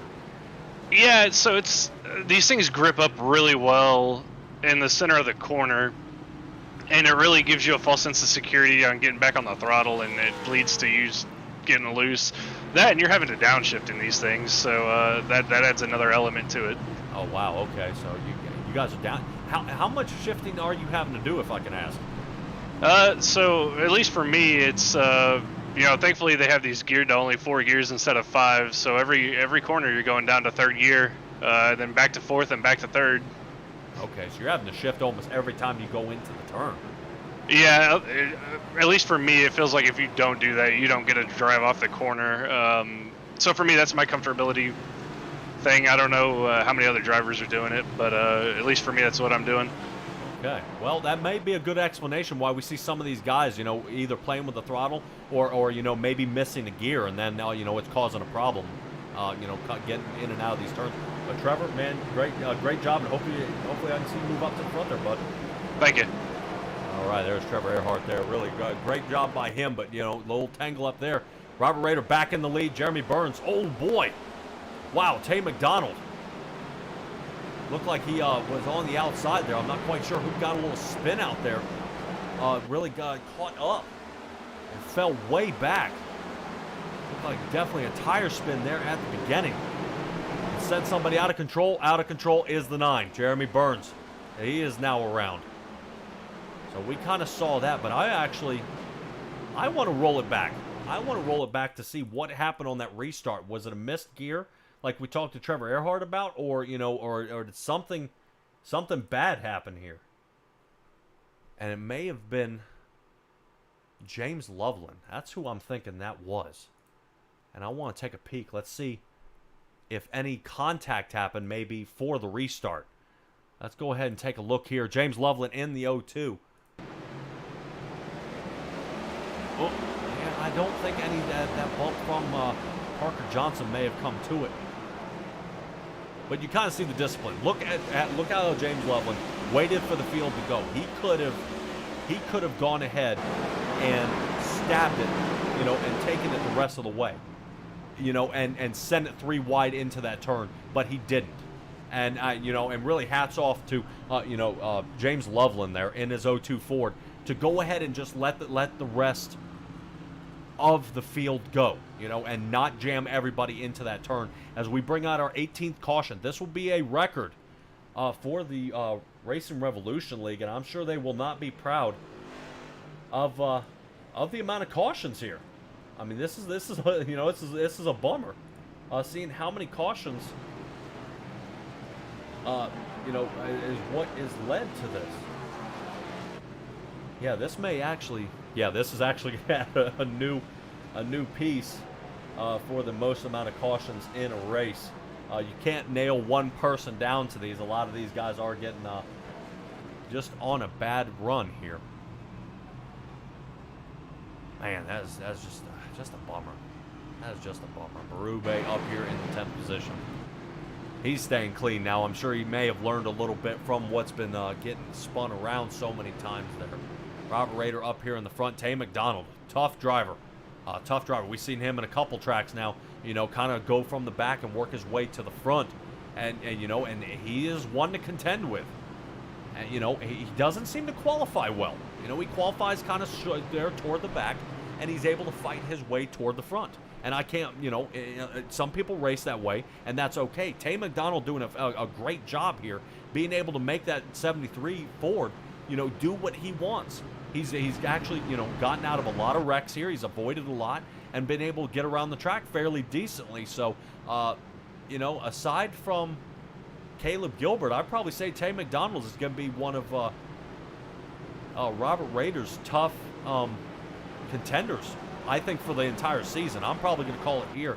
Is Tay McDonald? I definitely see him for a top 5. You know, for, you know, getting into the playoffs here later on in the race. So you know, he's doing a great job here here at Martinsville, and that's hard to say. You know, a lot of guys out here hoping to get this one down. Trevor Earhart out there, group watching our driver come back, need some green flag laps. I agree with you. I'm sure, I don't think there's a soul on that track or here into the stream that is not hoping for some green flag laps. But Robert Rader's going to lead us to the next one as he gets going back under green here at the Vet2Track 200 at Martinsville in Virginia. Man, this is really, it's something to see. I'm not sure if any sort of track temp is playing up. Let's go ahead and pop that weather up real quick. Track temperature has cooled down a little bit, down to 69 degrees. So definitely cold on the track. If this was about another 20 degrees hotter, I think we'd definitely see a lot different driving out of some of these drivers here. But Tay McDonald kind of falling back there to the 4th position, and that's what happens. You know, you end up on the wrong line that you don't want to be on, and away we go. Oh boy, hey everybody, we are back under caution. I am sorry to mention that. That is that's not what you want to see. It shows here in my ticker that Blake Cook and Grant Thorpe may have been in a little bit of this mix-up here, and we'll kind of see what happened. I know Grant Thorpe looks like he's kind of out here all by his lonesome. And Blake Cook, I'm not sure if he ended up in any sort of trouble getting around on the track here. And we'll try to see if we can find what happened. There we go. There we go. All right. All right, let's see if we can get this one underway. Number 4 of Blake Cook. Let's kind of see what happens to him here. Oh, wow. What in the world happened there? You saw his car bounce a little bit, and we'll have to take another look at a different angle. I don't know if maybe he got into the marbles, because you saw the car kind of bounce a little bit. It kind of rumbled, and then it turned around. But he was on the edge of the concrete and the asphalt, which are 2 different friction surfaces, and that may have caused some of the issue. Let's take another look. Oh, yeah. Yeah, that may have done it for him. So a little higher exit than normal has sent that 4 car around.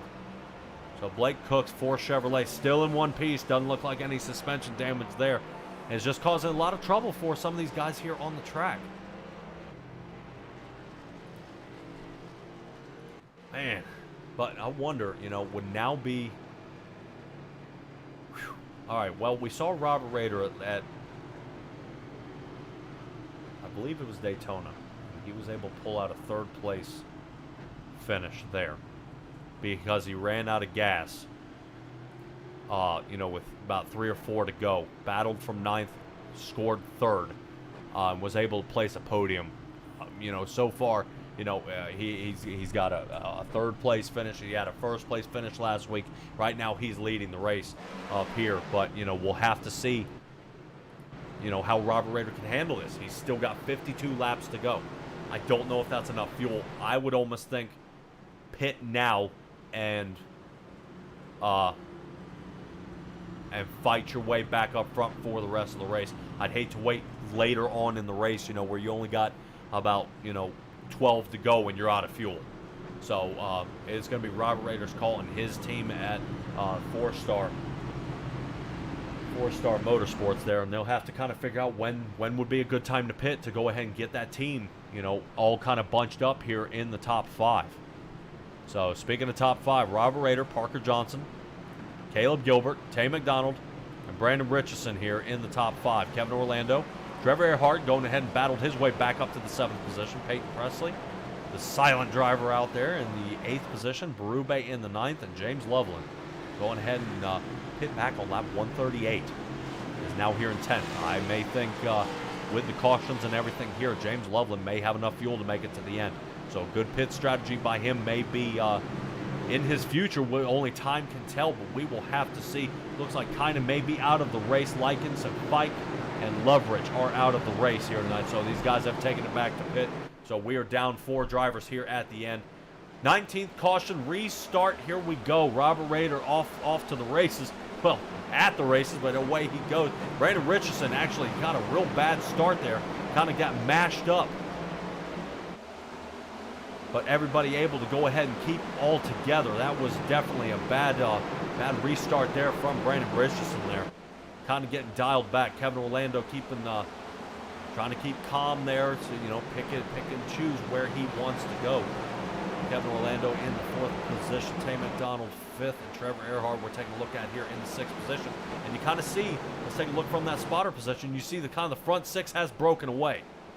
So these guys are going to stay single file and start putting some distance on the field. And I know what ends up happening is these you know, the sea of cars here, they start getting antsy. They're like, oh no, the front 6 is broken away and these guys are going to start stomping it to the floor. Let's go ahead and try to get some green laps and get this one, you know, try to start wrapping this up here and push this toward the front. James Loveland there, he's worked his way up to the 9th. Berube trying to hold his car still in one line there. Let's see how Jeremy Burns is doing there in the 10th position. Oh, but I see a good little battle there. I think that's back there actually Ben Ryan, I believe. There he is on the outside of that 18 car. Hopefully these guys are able to manage, kind of keep these together. But boy, good job. Look how everybody's kind of single file in there. Ooh, Ed Ryan gave a shot to Jacob Sirkovich there in the 18. Little nudge, yeah. These two are going to battle it out here. We have it right here, live time. These guys dooring each other. All right, so we may have a rivalry brewing here between the 51 of Ed Ryan and the 18 of Jacob Sirkovich here. So we'll have to keep an eye on these two guys. You know, a little bump there. Somebody didn't get out of the way and made his move. All right. Oh, it looks like those guys have decided to calm down, got a little distance from each other. Let's see how Grant Thorpe's doing. Grant Thorpe in the 12th position. Trying to see if he can stay all together here on the race. Man, yeah, a lot of these drivers out here. Brandon Richardson, I think he's starting to become under fire from Jeremy Burns there. Robert Rader up, you'll see up there in the tower. I normally probably put him in the spotlight, but right now he's got a half-second lead on Caleb Gilbert. So I know he doesn't really have anything going on with him right now. We'll pop up to him here in a little bit, see if he starts catching the end of the field. Looks like Berube gets a little loose, has to triangulate the turn, goes ahead and keeps it out of the wall. Good job by him. So Jeremy Burns now having to deal with that 19 Toyota in front of him. As hopefully these two cannot not hammer each other as we are under caution.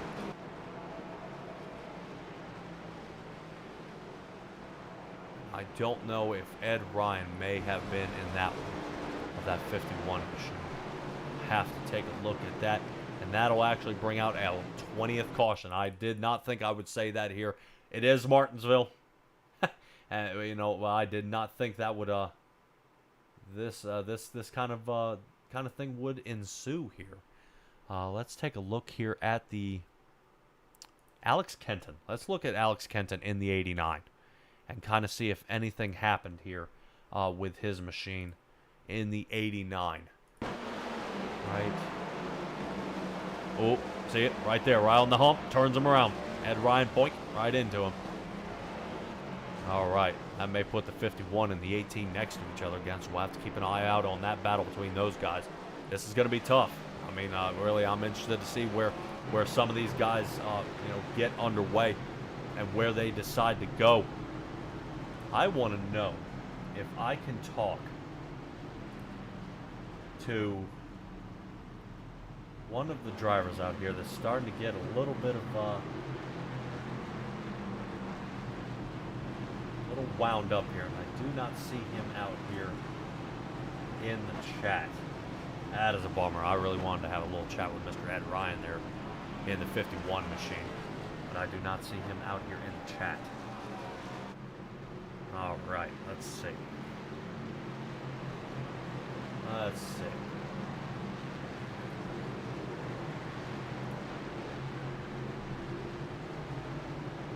Let's see if we can talk to Jacob. You got a copy on me, bud? Let's see if I can have a little. See if I have a little chat. Jacob, you got a copy? Can you hear me? Yeah, there we go. All right, man. So some of it's showing, some of it is muted. I don't know what's going on, but glad I got a hold of you, man. All right, I want to talk about a little bit of that battle you had with Ed Ryan there. What's going on out there, man? We'll keep it clean, but I was a little aggressive by him. He apologized though, so I guess we're all good. But it's short track racing, so I guess it's expected. But it's definitely some tensions rising after 20 cautions. Oh yeah, well I saw you got rear-ended a little bit, and then it looked like he doored you into the wall, and I said, oh boy, here we go. So, I figured Absolutely. if you guys start getting lined up, I didn't know if this, if there's any hard feelings or if this is going to carry throughout the season. I'm sure I love rivalries. When somebody decides that, hey, you rubbed me the wrong way, and it's not a heat-seeking missile. I don't want to come get you all the time, but it definitely puts you in perspective that there's somebody out there you got to watch. Oh yeah, he keeps talking bad about the Saints too, and 3 of us on my team are from Louisiana and Saints fans. Me, David, and Justice. So. Oh man. He's pushing it. All right, well, we'll definitely have to keep an eye out for you out there, buddy, and hopefully you'll be able to fight your way up toward the front. I believe you may be a couple laps down here, bud, and hopefully, with these cautions, I think you are lucky dog. I think you will be up next for the lucky dog position there. Yeah, I'm getting there, getting close. All right, man. Well, hopefully the other guys are able to keep this clean and have some good battles going on there, bud. Yep, appreciate it, buddy. All right, not a problem. Hey, man, where were you? It takes me a while to find you guys. BDE with Justice and David Buell and all. All right, and the BDE, he goes. Away we go. Up to the front. Caleb Gilbert leading the race right now. Robert Rader back to the 4th position. Not sure what happened there. He pit back on lap 159. Robert Rader's gone ahead. Good idea to probably pit now. Go ahead and save it. And look at that. Now he's going to be able to go ahead and stay up here in the top 5. Full tank of fuel for him. And now it's going to be a battle toward the end as we come down with about 35 laps to go in this. Appreciate you guys joining me. Oh, no! Robert Rader, look out! Stop. Man. And everyone avoids him like he's a sharp razor in the middle of the track. But a lot more other cars are around. All right. Boy, we were talking about Robert Rader there, and that ended up being a problem. So let's take a look here, because I think Berube may have been in the second half of this. Let's take another look here at Robert Rader and kind of see. Yeah, he's ended up with the same problem everybody else is. The car just loosens up and around it goes. All right, so let's go ahead and float back here to the 19 machine of Berube and kind of see. He may have tried to avoid that wreck, and it just sent him around. So let's go ahead and take a look there at the 19. So behind Robert Rader, avoids it, makes a good move. Tay McDonald, the same thing. Oh, Brandon Richardson tries to get out there. He did not expect the 19 and Tay McDonald. Man, that is not what you want. Let's stay with Tay McDonald here. He looks like he clips Richardson. He heads up the track. Trevor Earhart, look at that. Wreck avoidance 101. Let the cars come to you. All right. And for my Trevor Earhart fans out there, We're going to go ahead and take a ride along with him, and let's, kind of show off what he's done here with this wreck avoidance. That's what we were talking about before. If he can stay clean, stay out of trouble, he's going to work his way back to the front. Right now is showing him in the 4th position. Let's take a ride along here with Trevor Earhart.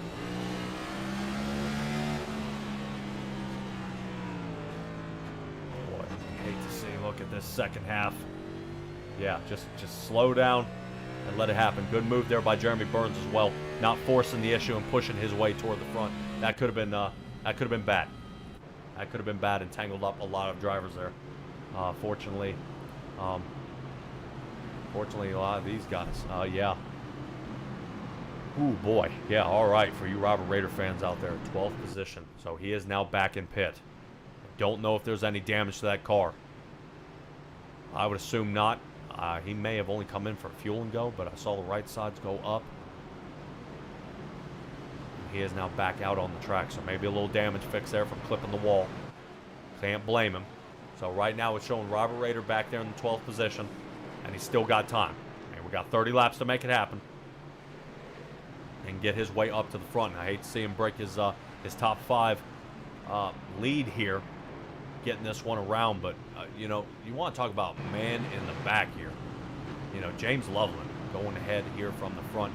Robert Rader is a lap down right now, and that boy, that is going to be a bummer for him in the 53. We'll have to see how Grant Thorpe is faring here. Grant Thorpe looks like he's trying to squeeze out for the pace car. He just made it. All right, and away he goes. Robert Rader in the back of the field here. Like I said, Robert Rader may be a lap down here, and this is really going to be a bummer for him in that Chapman Environmental Services car. Caution's great caution, so if another caution comes out, Robert Rader will go ahead and be put back on the lead lap. He'll still assume the 12th position, and he has a lot more to go as he's got less than 30 laps to get it done. Caleb Gilbert going ahead and getting the restart for us here with the Racing Revolution at the Vet2Track 200. Here he goes. So Caleb Gilbert going ahead and being able to put that 40 machine out front and get a good pull away. I know some of those guys there in the back are starting to mash up. Robert Rader not wanting to see that. Let's float there back to him. He's there back there with Nick Alves.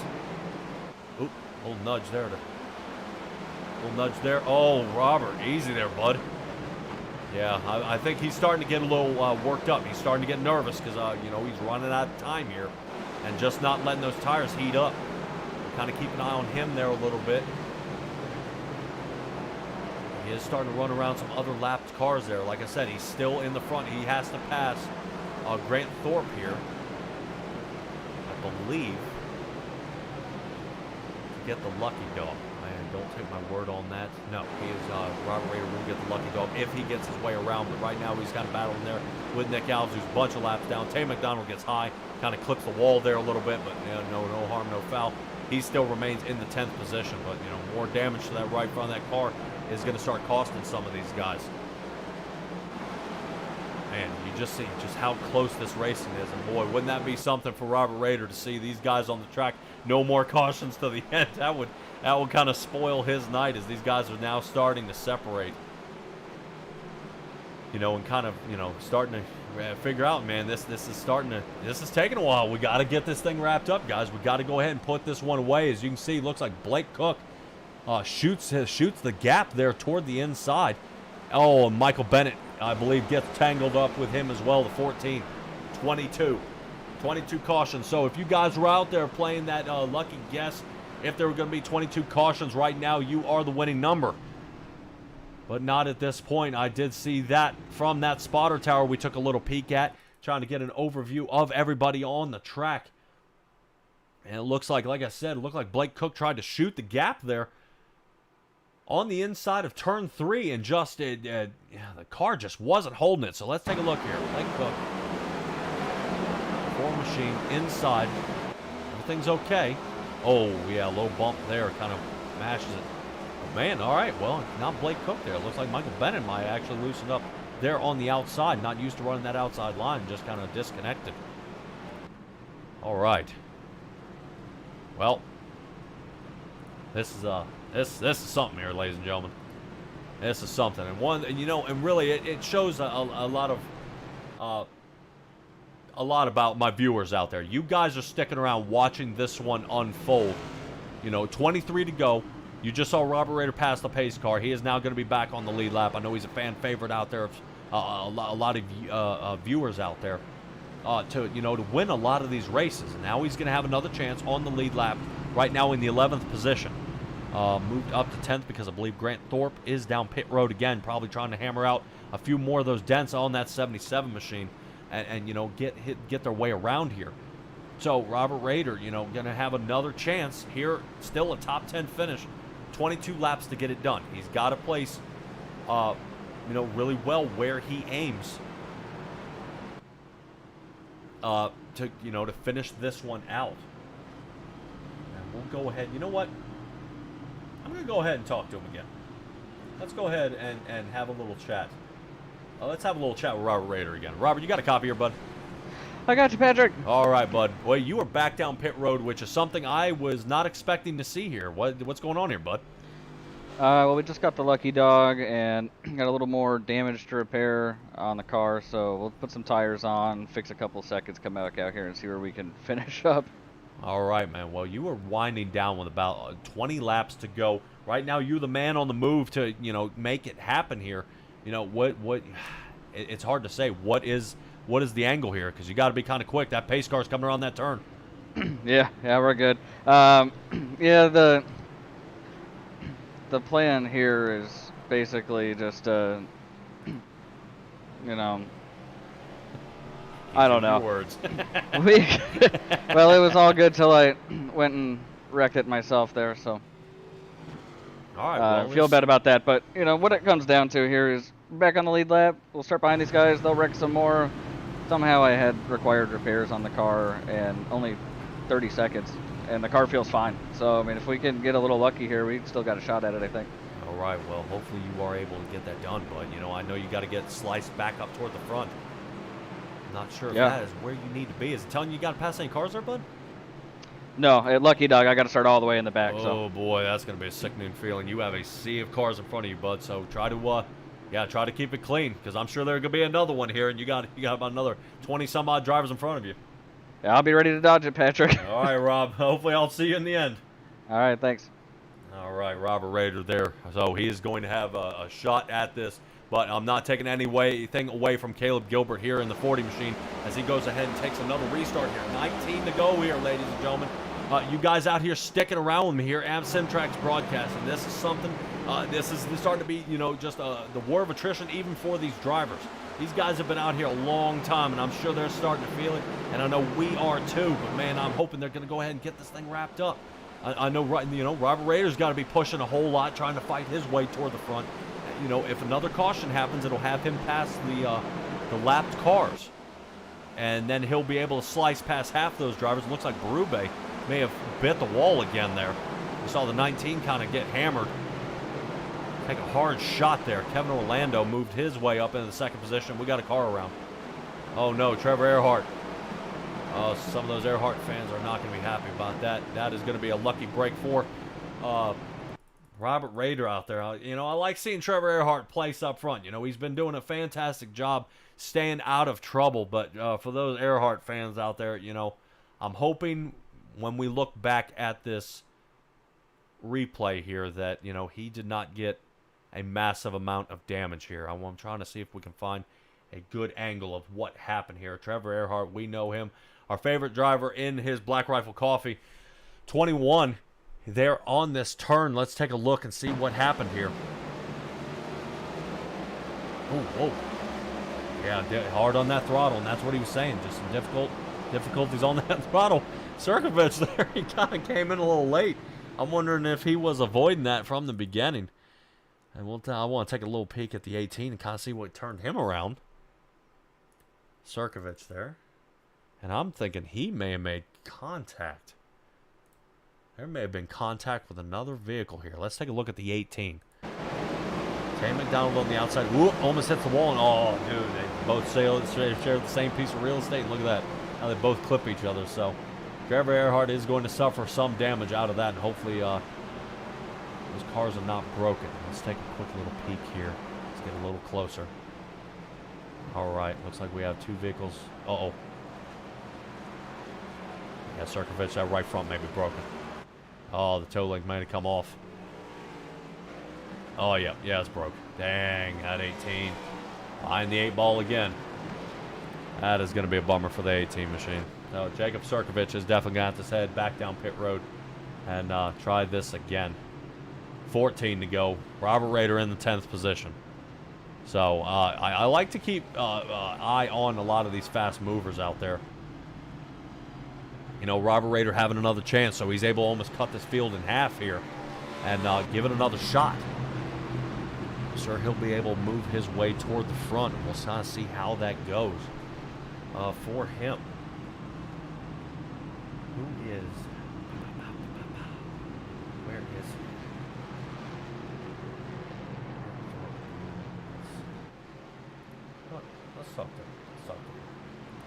Let's talk to Caleb Gilbert. Caleb Gilbert, you got a copy on your bud? Let's see. Why it's like this? Let's see. Caleb Gilbert, you got a copy, bud? I gotcha. All right, man. I gotta talk to whoever is in this chat who's muted all you guys from my channel, but I'm going ahead and fixing that as we go. Caleb Gilbert, man, you've been hanging out there in the 2nd position. Now is your chance to lead the race. 13 to go. What's the outlook? Good restarts and no cautions, or what are we looking at here? Either way, it doesn't matter as long as I don't make a mistake and don't let somebody drive in deep on me. That's it. This whole race, I've kept it clean, so I want to continue that, and I hope I do.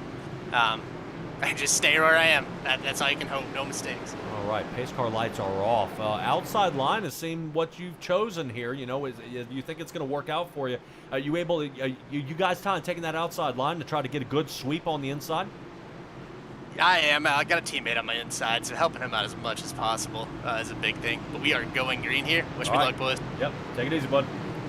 And away they go. So there's Caleb Gilbert. So our leader right here with the teammate on the inside, and that's always good to see. You want to help out a teammate, but I'm sure a teammate will help you back out. Robert Rader gets definitely jammed up there toward the back. I want to take a peek back here in the Peyton Presley area. In the 7 machine of that Chevrolet, Robert Rader, look at that, diving toward the inside. Holy cow, turns Tay McDonald. Oh boy. Yeah, Robert Rader getting a little hungry on that one and has moved up another shot. Now, I'm sure Robert Rader did not mean to do that, but with the aggressive driving that was definitely, this is going to be a finger point match on that one. As we're going to roll this back here to another caution here, ladies and gentlemen. Let's go ahead. Let's get that Goodyear blimp view. Let's take a look here. All right, so we see him working on the inside of Peyton Presley here, up to the 73 machine. Right there. Just enough to send Tay McDonald around. God, Tay McDonald's had such a hard time tonight just trying to stay out of trouble, and it's just not seeming to kind of work out for him up to this point. And I hate to see it. I hate to see, how many of these drivers are going ahead and getting out there and just not able to, really be able to show what they're capable of. But let's see. Let's see if, you know what? Let's talk to Tay McDonald.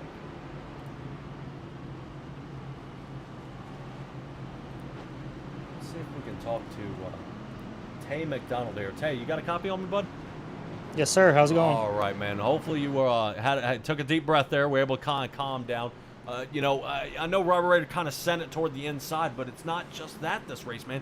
You were just seeming to kind of be a magnet of trouble here. What is, what we can do? What can we do to reverse the polarity here, man? Man, I wish I had an answer for you. Just seems like maybe some guys are impatient. It's getting down to last few laps here. I wish I had an answer for you, but I really don't. All right, man. It's unfortunate to see. You are back here in the 12th position. Still a little bit of time, not much to go. 5 to go. We'll finally have this one wrapped up, man. But we're heading to Auto Club next week, back across the country. How are you feeling about that track going into the True Get 200? I'm ready to get some drafting going. I'm kind of frustrated with the short tracks right now. So yeah, it'll be nice to have a little bit of space and use the draft a little bit. So looking forward to that. All right, man. Well, you know what? As I got you on the deal, go ahead and give me some of your shout-outs for that 73 Ford. I'd like to thank Travis Gilbert, the 341. He's not able to be here tonight. He helped me with my setup quite a bit. Also want to thank my mother and my grandma for being, weekly viewers. So thank you guys, Grandma Linda and, my mom Tish. So appreciate that. All right, Tay. And I'm sure some people are out there visiting your Twitch channel as well, I believe. Yes, sir. I'm not streaming tonight just because, it's such a short track. I don't want my internet to kind of fail me. So I'll be streaming next week at Auto Club, though. All righty. Well, that's fine. If you ain't streaming, bud, direct them here. I could always use another view, another thumbs up for a like, or hit that bell for the subscription. I noticed as soon as I got started, you did, and I appreciate that, sir. You go ahead, try to stay clean out there, bud, and see if you can break into the top 10 here. All right, man. Appreciate it. Thank you. Take it easy. All right. That's Tay McDonald there. He has such a chance out here. Go ahead and get this one underway, but, man, we are double stacked. Kevin Orlando toward the inside. Caleb Gilbert. Let's give this one another shot as we are back under green. Caleb Gilbert going in and taking this 5 to go. So time is ticking. Robert Rader already heading and sending this thing 3 wide here. Definitely making some dangerous moves there for some of these guys in the back who've tried to stay clean most of the race. Grant Thorpe is seeing him in the rearview mirror. I'm sure that 77's nervous about the 53, kind of bumping him around. But, man, if there's one person who's got to be nervous, it's got to be Jeremy Burns in his 9 Chevrolet. Oh, Trevor Earhart gives a good shot. So a lot of these teammates out there going in and seeing it. Peyton Presley, watch out. They're sending it 3 wide here. And right now, Caleb Gilbert is still leading the race, hanging out there in the front. So Robert Rader, he's just got to get a clean, open side to side here, and he'll be able to pick up some speed. And the 9 is around. Oh, no, Jeremy Burns is around on the track, and this may give another shot out there. 25 cautions here at this track. I would fully expect to see these guys kind of reevaluate some short track racing. I know we got a couple back there.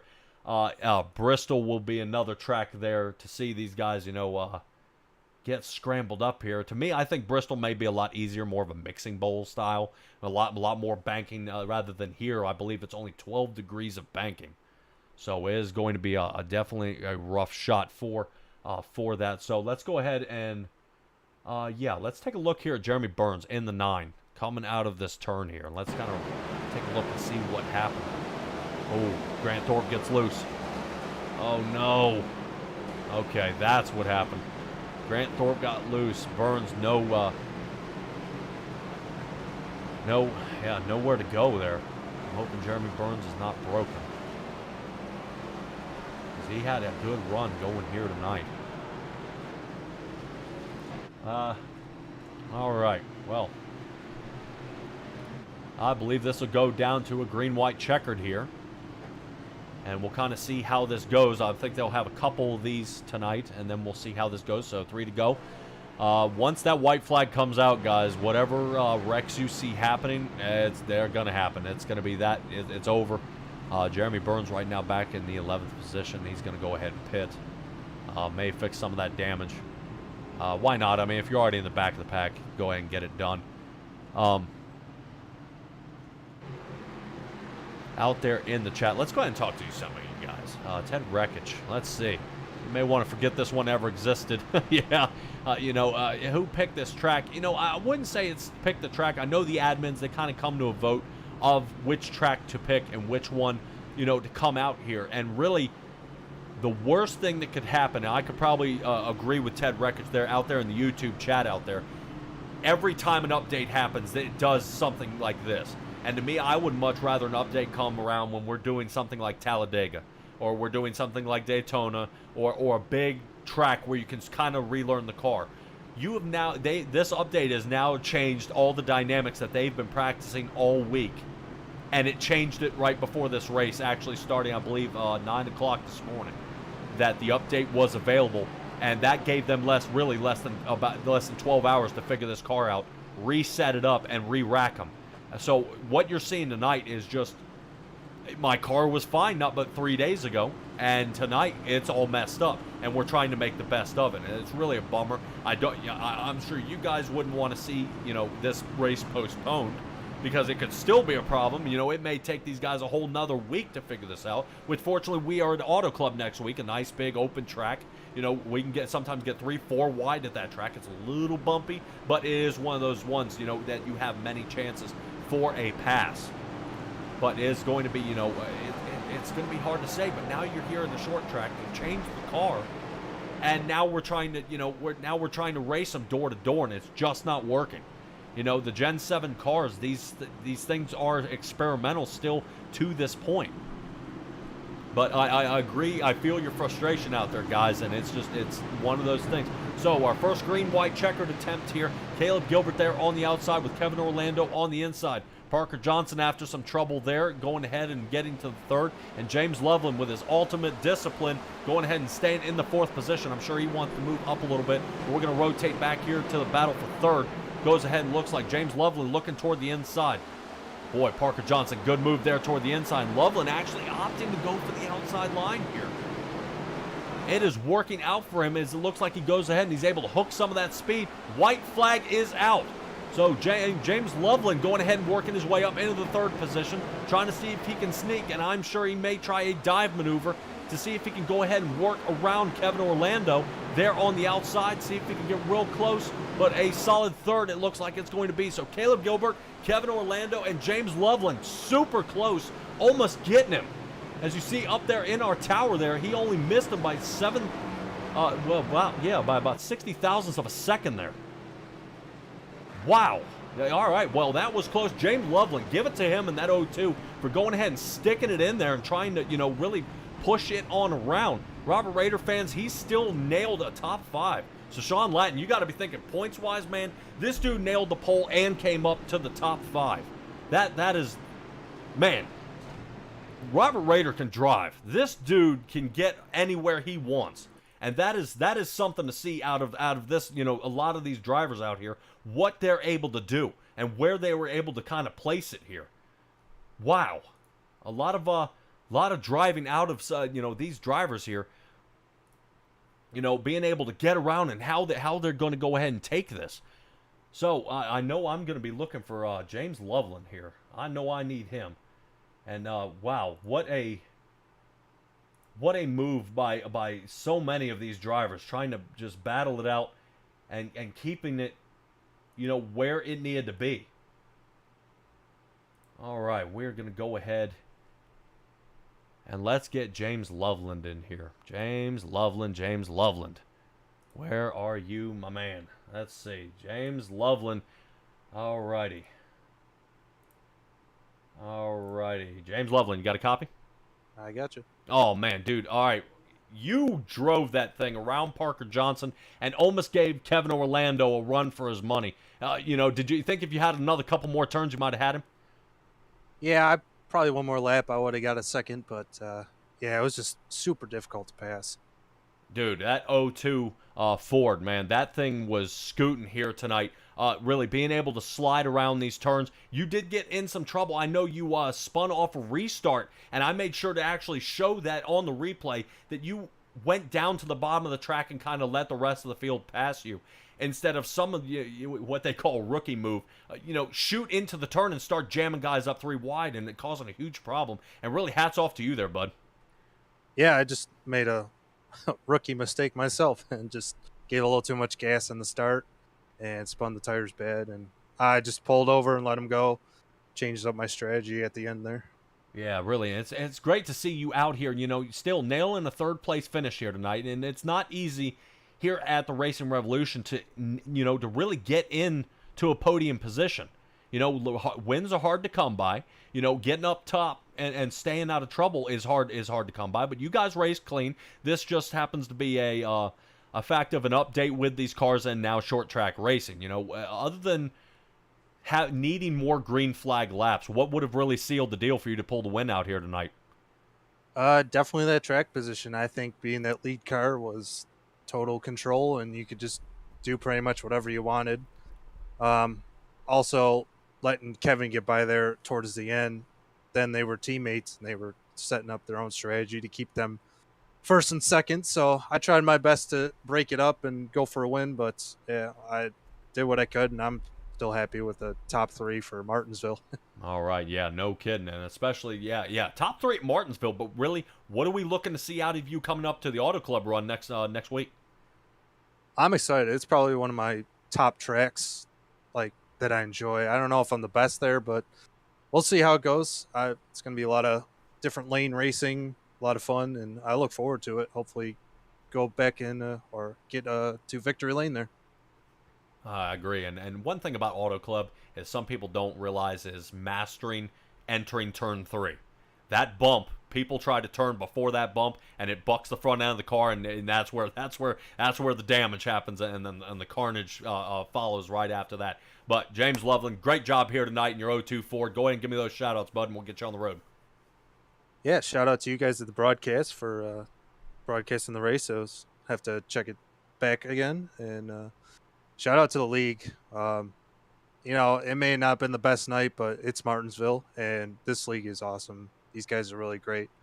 I really enjoy running this league.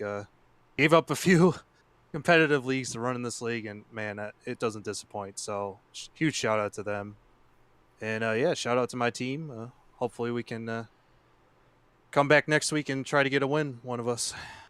Yeah, well, definitely. I hope to see you in victory lane at the Auto Club. You know, I love seeing all you guys up in the victory lane and being able to see right now 3 different winners at 3 different tracks is always good to see. But I'd like to see you as the 4th on our 4th track there, bud. So great job tonight, and hope to see you next week. Yep, thank you. All right, James Loveland there, man, really getting it done. Putting the moves on Parker Johnson, knocking him out of the podium position. And now that moves us on to Kevin Orlando, now our 2nd place finisher there. And I'm not quite sure. Kevin Orlando had a mirror full of James Loveland there toward the end. Really, I know you were driving out the windshield toward your teammate there, Kevin, but you know you had James Loveland all over you right there toward the end. Oh, he was definitely faster than me there at the end. I just couldn't get into the turns. I don't know if he had fresher tires or what, but he was able to brake way later than me at the end there. I just had to do what I had to keep the bottom, because I could get off the turns well enough to stay ahead of him, but if he got to my inside, it was over. There's no way of me defending if he got to my inside. Man, I know. You know, we talked to you earlier in the race, and really kind of just staying out of trouble was, you know, kind of the key to winning this race. You know, or at least staying up front for a podium position. I know you guys were looking for more green flag laps. But, you know, I've been saying during the broadcast, the update's the problem here. Is that what, you know, really, do you agree with that? Or, you know, is it just short track racing and these guys just kind of bashing each other to pieces? This track is just really tough in general, especially with these cars. You know, you don't really have a good feel of when the car is going to snap on you. At least from what I saw, a lot of the incidents didn't happen getting into the turns as much as they happened coming out of the turns. Cars just starting to get sideways on corner exit, a little bit too much throttle because there's not as much feel in them. You know, I had a few close calls myself, and definitely, you know, saw a couple of our other, you know, top finishers struggling with it a few chances as well. Even Caleb, even in those closing laps, there was one point he got a little sideways out of the exit, was able to gather it up. I think it's just the nature of these cars at this track. I mean, a lot of leagues avoid Martinsville for this exact reason. But I think all things considered, with the amount of people that showed up, and, you know, granted we had a lot of yellows, but I expected it to be worse. Yeah, 28 drivers did show tonight, and it was, you know, really a great battle. You know, honestly, I would prefer Martinsville over a place like New Hampshire. New Hampshire, I know, can be a big car pileup as well, just because it's another flat track. You know, you don't end up with as many at Bristol just because of the banking. You guys only have 12 degrees of banking here, so it's not really forgiving to help you turn and keep stuck to the track. But running down Caleb Gilbert here, you know, you kind of hung out in the top 10 all night. You know, what was the key to winning here tonight? You know, if you could have gotten Caleb Gilbert in your sights. I just needed him to make a mistake big enough for me to get to his inside. I mean, me and him, he was slightly faster than me, but I think I was quick enough to the point of where if I was able to get to his inside, I would have, you know, been able to put the pressure on and get around him in a few laps. The problem is he would have been right back there waiting for me to make that mistake to get back around me. So there's really not much more I could have done. Really just came down to ending up there the second half of the race, looking at the length of this race and just making sure we were up front at the end. We expected a green-white checkered. I'm surprised we didn't need both of them. Yeah, no, I had nothing for Caleb there, though. He had that car hooked up all night. Yeah, I think a lot of these guys, just kind of threw in the towel there toward the end and just said, you know what, let's get the race finished. Where I am is where I've placed. I can't say that for James Loveland. He definitely made some moves there. Robert Rader flying up to the 5th position after going a lap down with less than 20 to go, as it was able to still capitalize there. But, man, go ahead and give me your shout-outs here, Kevin, as we're lining up for Auto Club next week. Let me hear what you got to say about that 27 Ford Mellow Yellow machine. Man, I really just got to give a shout out to all the drivers that showed up tonight. We've seen a lot of instances where drivers get scared off at these kind of tracks. They don't want to show up, similar to like the road courses where you end up with a short field because no one wants to run these tracks. So shout out to all those guys for showing up and for everyone that stuck around to the end. I mean, we had a short group on the lead lap at the end there, but we still had a lot of cars on track, laps down, going at it. I love to see that. People, you wreck it, you go to the pits, you fix it, you come back out, you run as much as you can, you still get out there, and that's what I like to see. So big shout out to them. Let's see. Oh, my brain ain't working right now. That was a stressful race. I'm sure there's something I'm forgetting here, but that's all right. It has been a long night, man. If you check out my link in the description. There, check out W Energy Drinks, man. Use the coupon code SIMTRAX. That might have helped you here toward the end. Kind of stay awake for the end of this one because this was definitely a battle. But it is a good thing, like you said. So many people showing up here, or if you guys do road courses, what you do want is you want to see.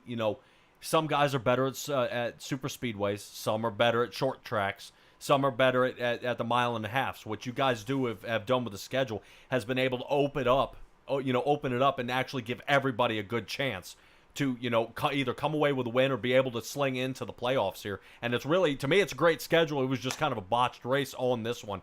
But Auto Club is next week, bud, and we'll let you go ahead and get ready for that. Oh, man, that's going to be a fun one. That's going to be a fun race. I always love Auto Club. Oh, yeah, man. Now, I'm definitely excited to see what your paint scheme is going to be since it is the Hollywood themed. So, I'm going to have my eyeballs out for you. Oh, the whole team's got something planned that I think people get a kick out of. A little bit stereotypical of iRacing, but we're going to do it our own way. All right, Kevin. Enjoy the rest of your night, bud. All right, thank you. Have a good one. You too. All righty, and that's Kevin Orlando in our second position. Man, we are going to go ahead and see if we can get this wound up here a little bit. I'm going to actually head us to commercial, and I will bring you guys right back, and we'll have a little chat to see... with our race winner here, Caleb Gilbert, and his 40 Ford, he put on a clinic tonight. He didn't have the great restarts that Robert Rader did, and I got to know, was he discouraged? And we'll be right back.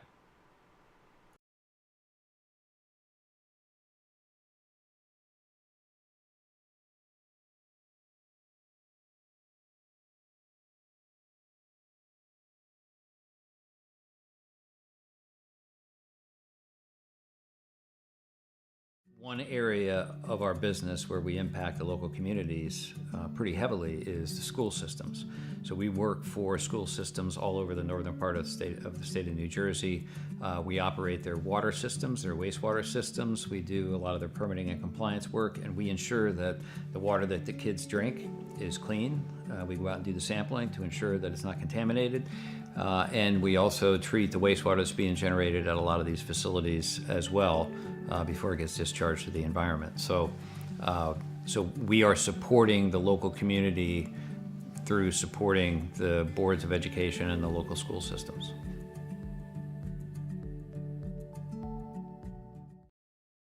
For the finest in vinyl siding, rain gutters, overhangs, storm and replacement windows, even patios and decks, trust in the experts at Ultimate Siding and Gutters. In addition to being licensed and insured, our technicians are also friendly and courteous, performing hassle-free service and installation at affordable rates. Plus, we provide free estimates for commercial and residential structures. Our entire staff will exceed your expectations. For the ultimate in siding, gutters, and much more. Call Ultimate Siding and Gutters today.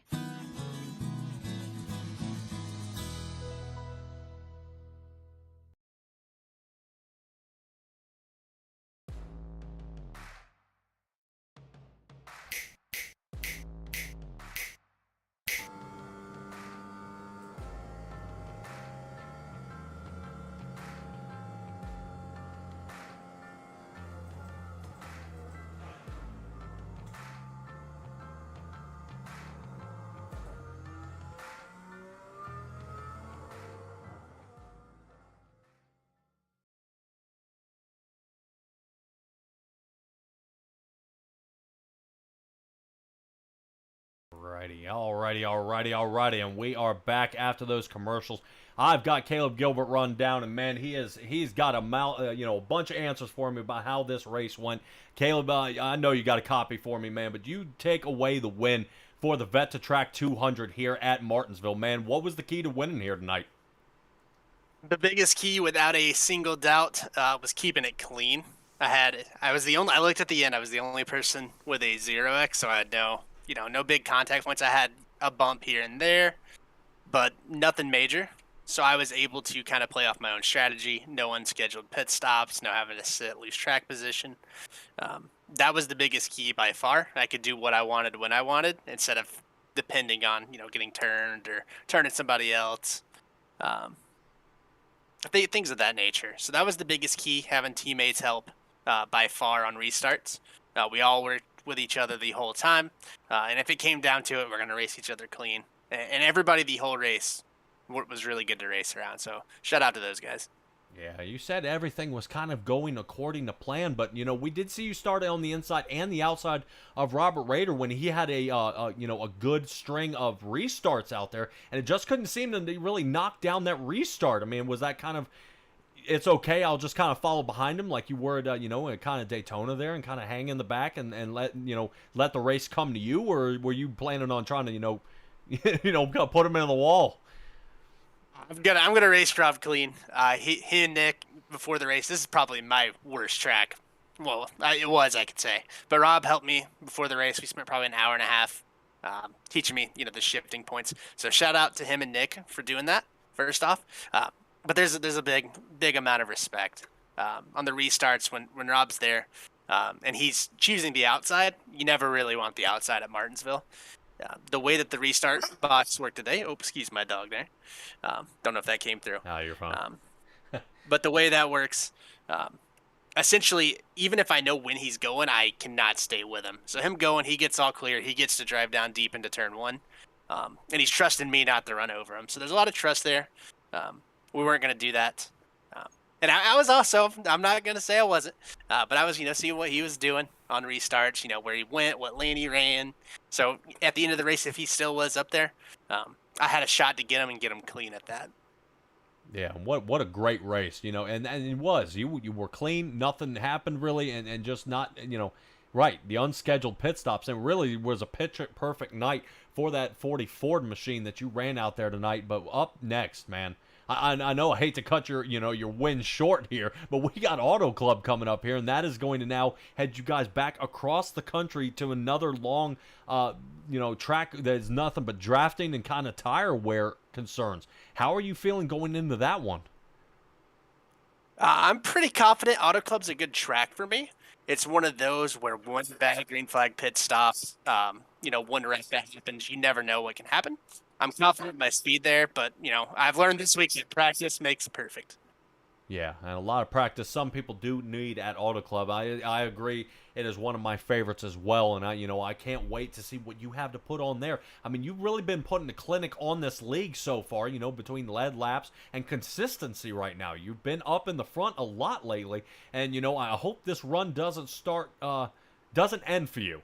A lot of the guys, they get a great start and then kind of peter out toward the end, and that's not what you want during the playoffs. I'm hoping it's maybe a hot, cold, hot, when you get into the playoffs there. Right, and I hate to see you stall out here, bud, but so far, right now, you are on fire here. These past couple of races, man, in Auto Club, I'm sure we'll see you at least up in the top 5, if not bringing home another win, hopefully maybe as our multiple winner for the first multiple winner of this season. But man, go ahead and give us a shout out because we gotta get everybody ready for the True Grit 200 next week. Absolutely. Once again, shout out my teammates for helping me along this week. It's been a big learning experience with Martinsville and this new car. Shout out to Vet2Track for sponsoring this one. We appreciate everything everybody does for this league, from Chapman to Vet2Track, anybody, Coastal Financial. They're very supportive, and we're always appreciative of that. And lastly, as always, thanks to you for doing this for us. Oh, yeah, not a problem, buddy. And I know you want Butt Kicker and Ultimate Siding Gutters to slap their name on the side of your car as well, but you keep putting it in the winner circle, man. You might just have that. So, Caleb, great talking to you, bud. Fantastic job tonight, and I can't wait to see what you got for us next week. Thank you very much. I appreciate it. All righty. There is Caleb Gilbert, man. Super fast, dude. I've talked to him up here so many times at this point. I might as well just, have him rent a space up here in the booth with me, just doing an amazing job. But let's go ahead. We're going to go ahead and sign off. I know you guys have stuck around. I appreciate you guys showing up. And, here at the Racing Revolution, brought to you by Chapman Environmental Services, Butt Kicker, Ultimate Siding Gutters, and Vet2Track, who decided to sponsor the race here tonight. Next week, Wednesday, we're looking at the Auto Club True Grit 200. It will be a Hollywood-themed race. All your favorite drivers out there will be running different paint schemes. It will be your job to vote out here in the chat who is your favorite. And I know I can already guess Sean Lattin. I know which way you're voting, so I will go ahead and tally that one up along with the Earhart team out there as well, looking to go ahead and vote for him. Hopefully everybody will be able to show out. I believe over 30 drivers at Auto Club, and we're going to be looking at a massive field out there, and these guys just battling it out week after week, lap after lap. And I know tonight was a tumble up, but man, it always gets better from here on out. But thank you again for joining us here at SimTrax Broadcasting. We will see you next week. If you want to tune back into SimTrax Broadcasting, I will be live tomorrow at the Coast to Coast League running dirt tracks. New one for me. So watching me calling some dirt tracks out there. These guys really bump and run and rip each other's tires off. So hopefully we'll have to see how they can sling the dirt at that track. But thank you again for joining me here tonight, and I will see you guys, if not tomorrow, next week.